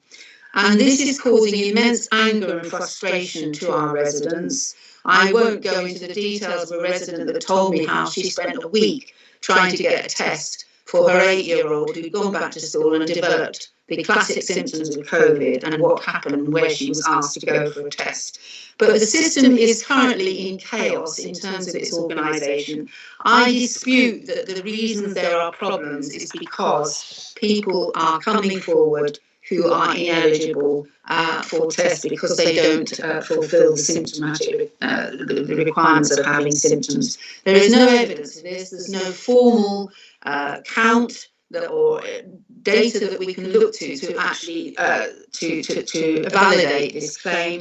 And I think the idea that we should urge people not to come forward if they haven't got symptoms as a district council is really to step onto the toes, which thus far we have been pretty good about. We've allowed the management of this pandemic not to enter in terms of the debate in this Zoom chamber and to cause the kind of passion and fierce feeling that we have experienced tonight. I think it's very unfortunate, and I certainly would urge that this motion is withdrawn. Thank you, Councillor Chambers. Councillor Bell now. Councillor Bell. Thank you, Mr. Mayor. Sorry, just try to get rid of this on the screen. Thank you. Yes, I am rather confused that people say that we have no role in promoting this. We've promoted government messages throughout the pandemic. That's been part of our job. This isn't us making this decision. This is the latest government guidance. And what this motion is saying is, let's help to get that out there. And government guidance has changed on tests. And it's changed for lots of reasons, one of which is that we understand a lot more now about the virus and its relation to testing. And the current guidance is, if you've not got symptoms, if you have a test without symptoms, actually the test result, if it's negative, tells you very little. Testing is effective within 5 days of symptoms. So if you haven't got symptoms or you haven't been told to have a test for another reason, then really you shouldn't be going forward. And this is not just a matter of clogging up the testing stations. It's actually quite dangerous because, and I think it was mentioned by one person who's spoken, that people, if they've come in contact with a COVID infected person, think if they go for a test and it's negative, they can go back to work. They can't. A negative test without symptoms tells you very little. You still have to quarantine for 2 weeks. You may be cooking the virus and you may not yet be showing positive on a test, but you will still be infectious. So this is important to get this message across. And I know that you can have coronavirus with no symptoms, and that's very difficult for everybody because catching those people positive is just like taking a lucky dip. You may be able to test them at the right time, but you may not because you don't know if they haven't got any symptoms, whether they've got it, whether they're infectious or not. And that's a real issue, and I accept that. So what I'm saying is that we really need, this is a government message, this isn't ours, and we do need to promote this message so that people who really need a test can get one. And I know Councillor Chambers did refer to someone who was trying to get a test and couldn't because, it was difficult. But that's the very reason why we're doing this, because there are people out there that need testing and we need to make sure there's capacity. And just on capacity, did I hear Councillor Farrell say, never have there been more tests a day than there is capacity? Well, that's not possible, is it? So, if there's, you can have tests at the capacity, but you can't have more tests than you've got capacity. And actually, the blockage in the testing, as far as I understand at the moment, is more to do with the labs. And I know the government's trying to address that.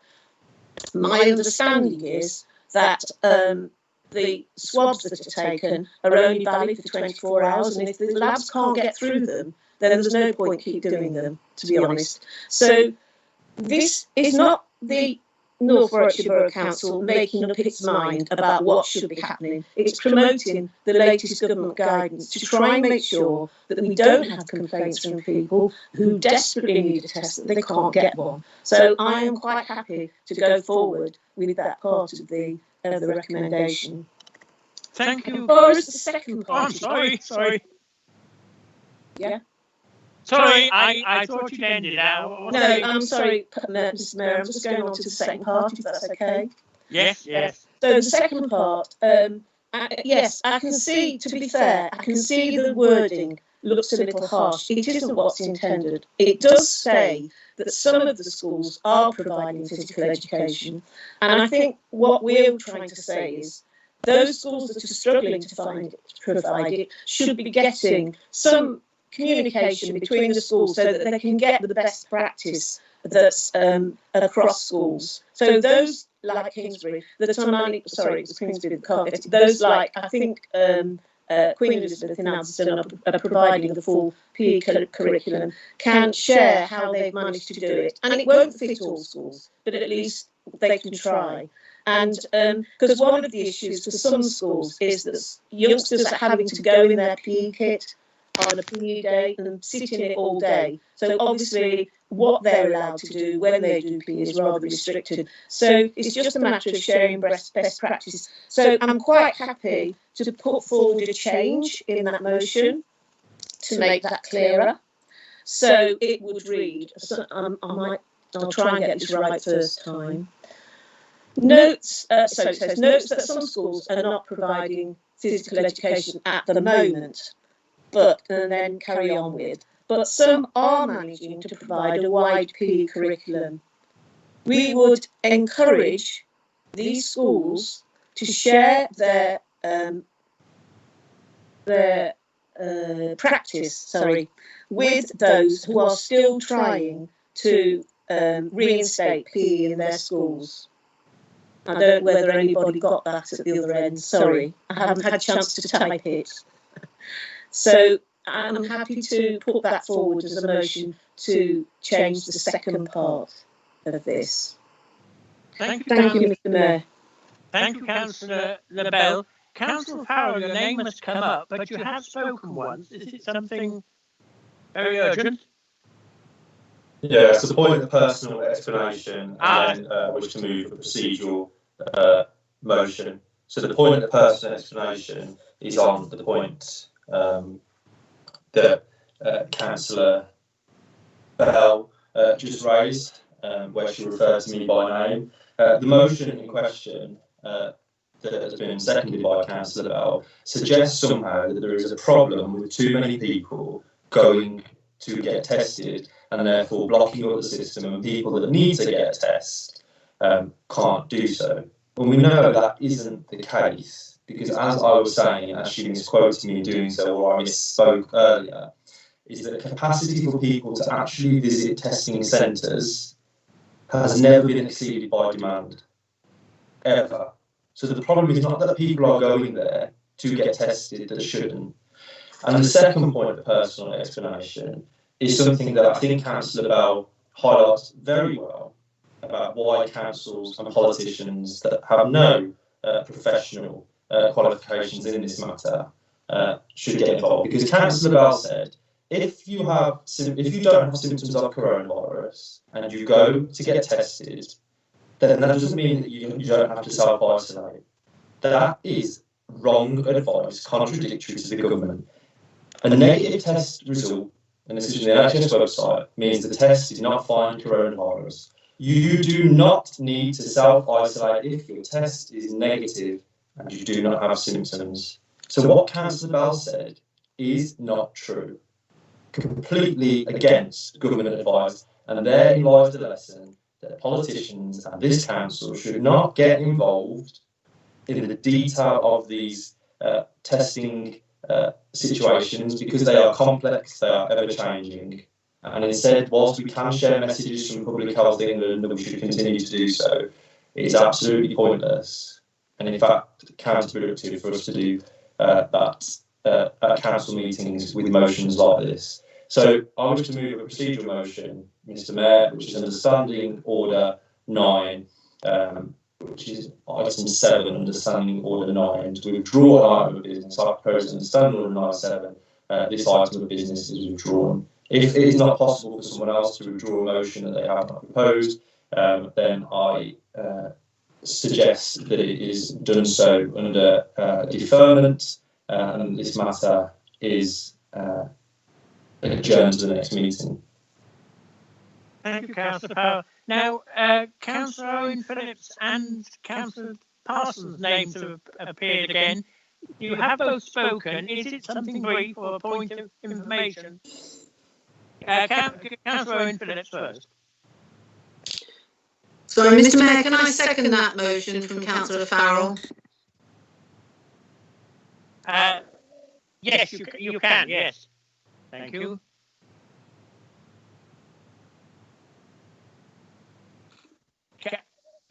Mr. Mayor? Hello? Can I just, it's a point of personal explanation, really. Yes, go ahead. Very briefly. Councillor Bell has said that, you know, best practice needs to be shared between schools. We're aware of one school that is not doing PE, that is actually putting that situation right, and been working to do that throughout, and have given reasons why they weren't doing it. Which of the other schools that are not doing PE?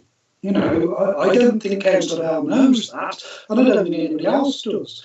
Essentially, there is no evidence for this part of the motion. I cannot see any point in it. Where is the evidence for which schools are not doing PE? Perhaps we can be told. Thank you. So, thank you, Councillor Parsons. Councillor Owen Phillips, and if you could be brief.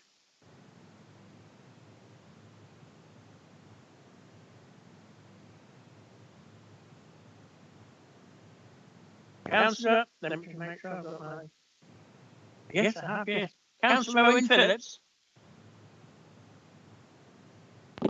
I'm muted, sorry, I'm muting myself. As I said, sorry, I just clarify, in my statement I said that I would take the hit and stay home. I obviously would follow government advice and protect children. I was just trying to make points, and I understood the rules. Councillor Bell said, I don't know if she referred to me, I don't know if you're being critical, I just wanted to point out that I would follow government advice.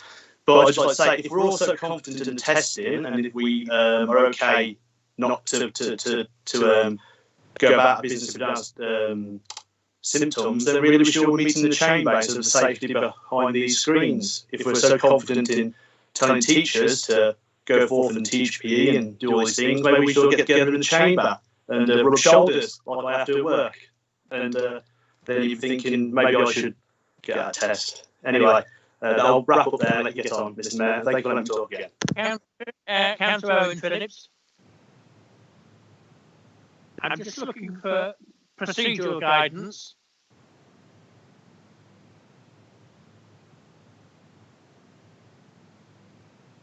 Have we got two amendments on the floor at the same time? Oh. No.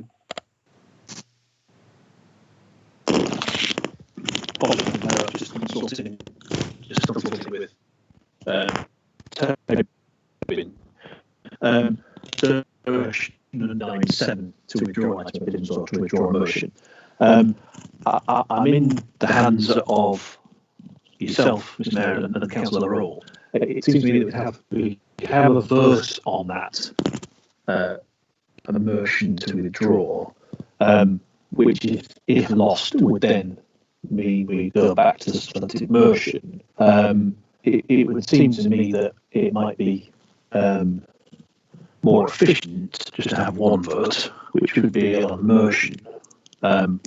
So before, if everybody else has spoken and Council Bell has spoken before Council Wright comes back to sum up, I have an indication from Council Wright that he's not in agreement to withdraw a motion.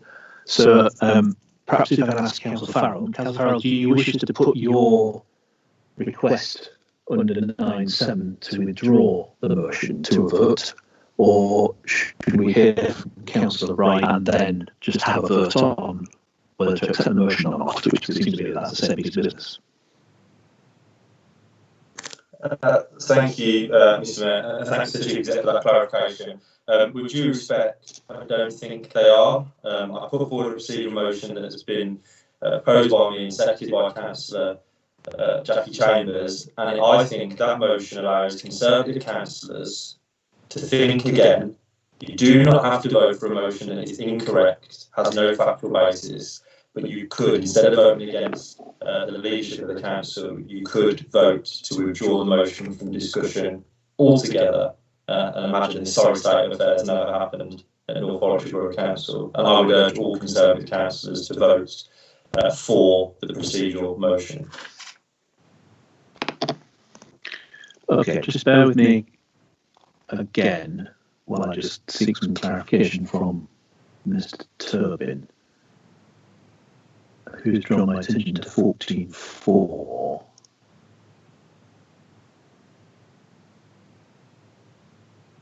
So the motion including amendment may be withdrawn by the mover. So Mr. Turbin, are you in effect saying that it can't be withdrawn other than by the mover of the motion? So the effect of 9.7 and 14.4 together are such that only the mover of the motion can withdraw it? That's right, Mr. Mayor, that's the point I'm making. That 14.4 is the appropriate provision in relation to how a motion may be withdrawn, and 9.7 is simply the fact that if the person who moved an item wants to withdraw it, they don't have to give notice of that fact. Mr. Mayor, can I move that the item on the agenda, item 7, the second motion that was submitted in relation to what we're discussing, is adjourned, that the debate is adjourned under 9, standing order 9, item 12, that the debate be adjourned until further evidence can be brought to substantiate the case. Okay, just bear with me there. So we moved on from 9.7 to 9.12. Mr. Turbin, your view? I will second that motion. Mr. Mayor, that can be proposed. That's within the ambit of that rule. Okay. Well, just hang on a second. So do we hear Councillor Wright first to stop this and then put those two matters to the council? Yes.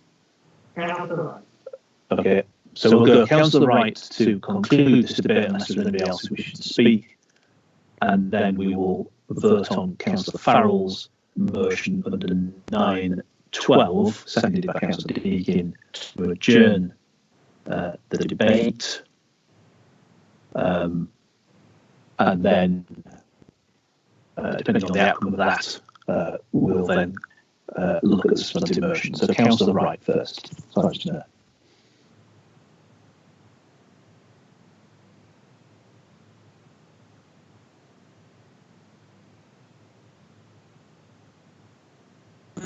Are we adjourning for tonight, or are we adjourning to a subsequent meeting? Sorry, Mr. Mayor, can I raise 9.12? Can I raise a point of order, standing order 19C? Yes. That says motions that the debate be adjourned or the meeting be adjourned must be voted on immediately without discussion or right of reply.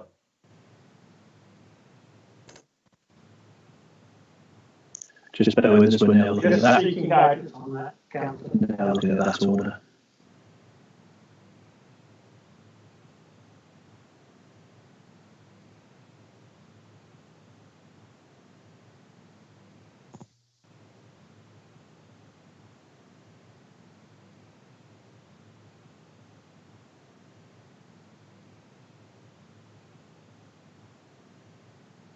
Mr. Turbin, do you agree that we should go for the vote on the debate which should be adjourned? We will go now at that point, yes. Okay, Mr. Mayor, can I suggest that you put the motion under what is now said to be, well, not said to be, but we're now looking at motion under 19C together with 9.12, that the debate be adjourned? Yeah. Okay, the debate be adjourned. We're almost at the end of the debate, but okay. Mr. Sturman to call the vote. So, members, just in case, for clarification, this is whether or not to adjourn this debate, which would have the effect of, I'm looking at Mr. Tobin on this, but this would have the effect of moving us on to agenda item 8, the next agenda item. It would if it's carried. Yeah. Okay. So we're voting in favour of adjourning the debate or against adjourning the debate. Yeah, just want to be absolutely clear. Okay. Yeah, Mr. Tobin, that's correct. Thank you, Mr. Mayor. Councillor Bell. Against. Councillor Chambers. For.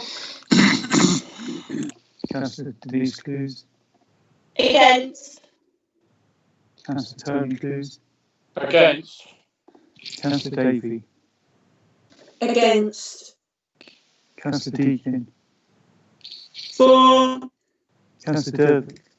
For. Councillor Downs. For. Councillor Farrell. For. Councillor Farrow. For. Councillor Gosling. For. Councillor David Humphreys. Against. Councillor Marion Humphreys. Against. Councillor Jarvis. Against. Councillor Jens. Against. Councillor Lees. Against. Councillor MacDonald. Against. Councillor McLaughlin. For. Councillor Moss. Okay. Councillor Osborne. For. Councillor Parker. Against. Councillor Parsons. For. Councillor Hayden Phillips. For. Councillor Owen Phillips. For. Councillor Riley. Against. Councillor Singh. Against. Councillor Smith. Against. Councillor Simmons. Against. Councillor Andy Wright. Against. Councillor David Wright. Against.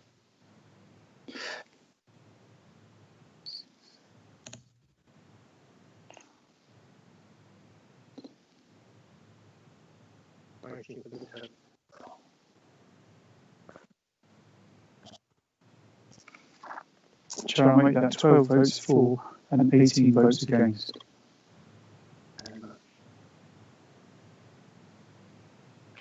Councillor.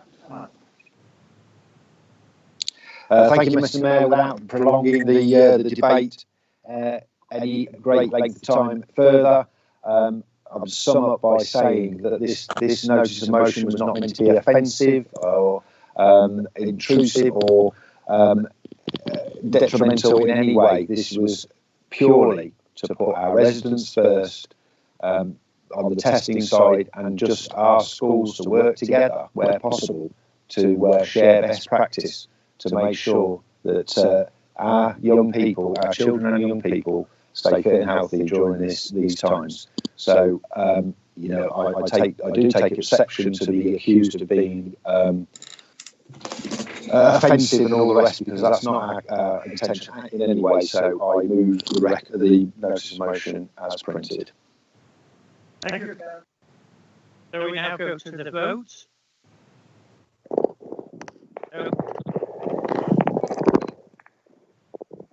Chair, Again. check who seconded for that. Oh, I'm sorry. Second. Councillor Bell. Of course, yes, right. Sorry, Thank you, Chair, did you Chair. call me? Oh, sorry, I couldn't hear you. A second, Councillor Bell. Yeah, Mr. Mayor, I've already spoken. I just want some clarity. Sorry, can I just ask for some clarification though?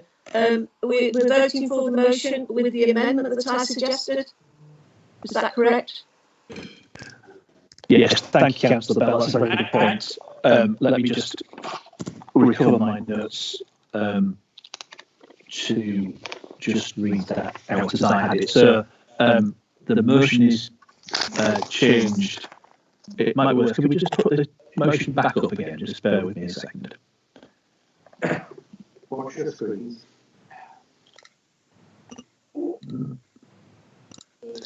So the second part would say, notes that some schools are not providing physical education at the moment, but, and this is the amendment, but some are managing to provide a wide, sorry, let me start that again, at the moment, but are managing to provide a wide curriculum, and we would urge the school providing PE to share that best practice with other schools. Is that the gist of it, Councillor Bell? Yes, that's fine. Yeah. Thank you, Councillor Bell.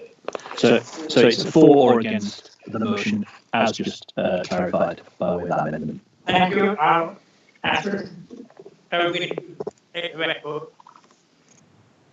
Thank you, Mr. Mayor. Councillor Bell. For. Councillor Chambers. Against. Councillor Denise Clues. For. Councillor Tony Clues. For. Councillor Davey. For. Councillor Deakin. Against. Councillor Dervix. Against. Councillor Downs. Against. Councillor Farrell. Against. Councillor Farrow. Against. Councillor Gosling. Against. Councillor David Humphreys. For. Councillor Marion Humphreys. For. Councillor Jarvis. For. Councillor Jones. For. Councillor Lees. For. Councillor MacDonald. For. Councillor McLaughlin. Against. Councillor Moss. For. Councillor Osborne. Against. Councillor Parker. For. Councillor Parsons. Against. Councillor Hayden Phillips. Against. Councillor Owen Phillips. Against. Councillor Riley. For. Councillor Singh. For. Councillor Smith. For. Councillor Simmons. For. Councillor Andy Wright. For. Councillor David Wright. For.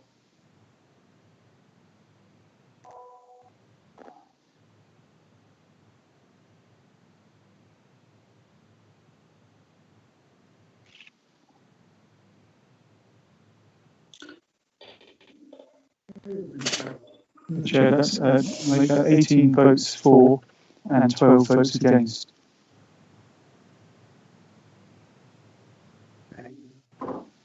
Item 8, exclusion of the public and press. We now turn to consider the minutes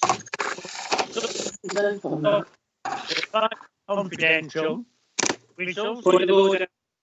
We need to vote on that.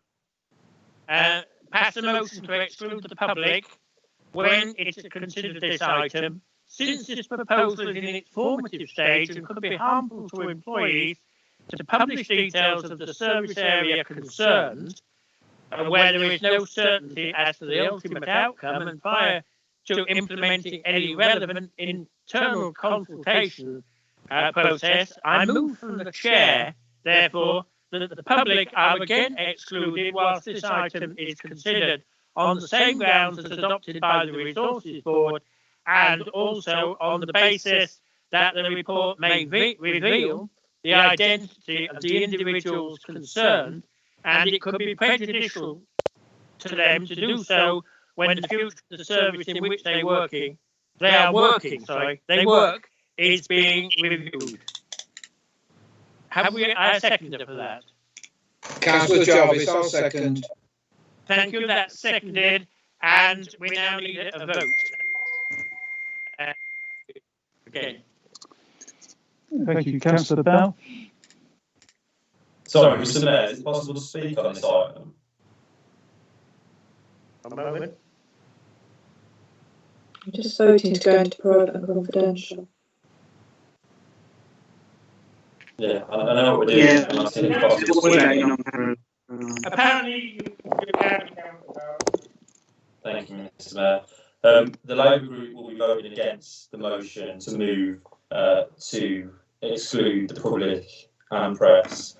And I will say what I have to say without breaching any requirements in legislation, or at least try to. The decision that has been made at Resources Board, and it is a decision to change a service, has a huge impact on staff, service users. But it is a decision that has been made. Consultation should have happened with trade union representatives, with staff, with service users, long before the council made a decision. So the Labour Group will not support going into secret session of this council that could result in the job losses of hard-working staff who we clapped every Thursday for during this pandemic, and nor will it go into secret session to hide from the public about cutting services that vulnerable people rely on. So that is why we vote against, Mr. Mayor. Thank you, Councillor. Thank you. Any further speak? Right, we'll go to the vote then.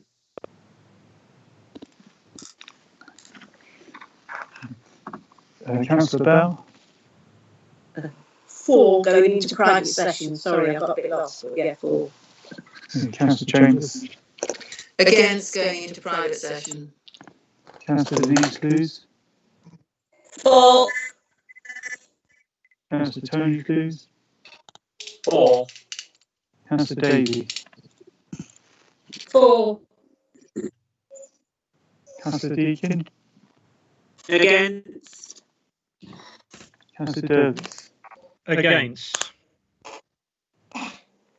Councillor Downs? Against. Councillor Farrell? Against. Councillor Farrow? Against.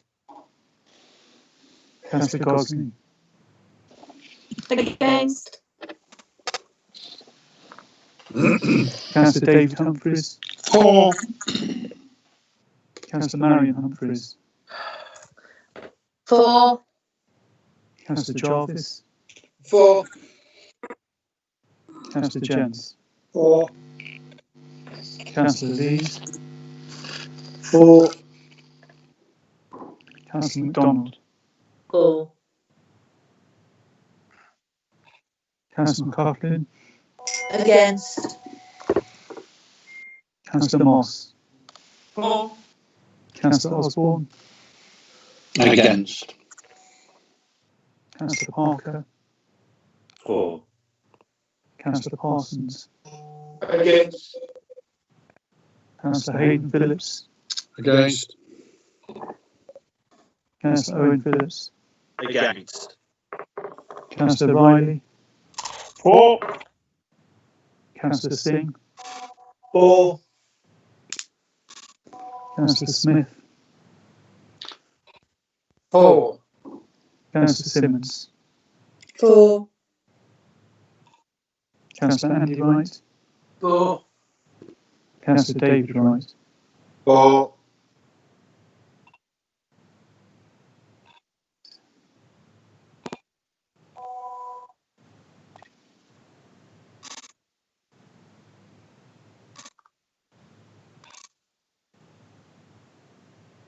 Chair, I make that 19 votes for and 11 votes against. Thank you very much. Right, now we've got a sign to put the broadcast.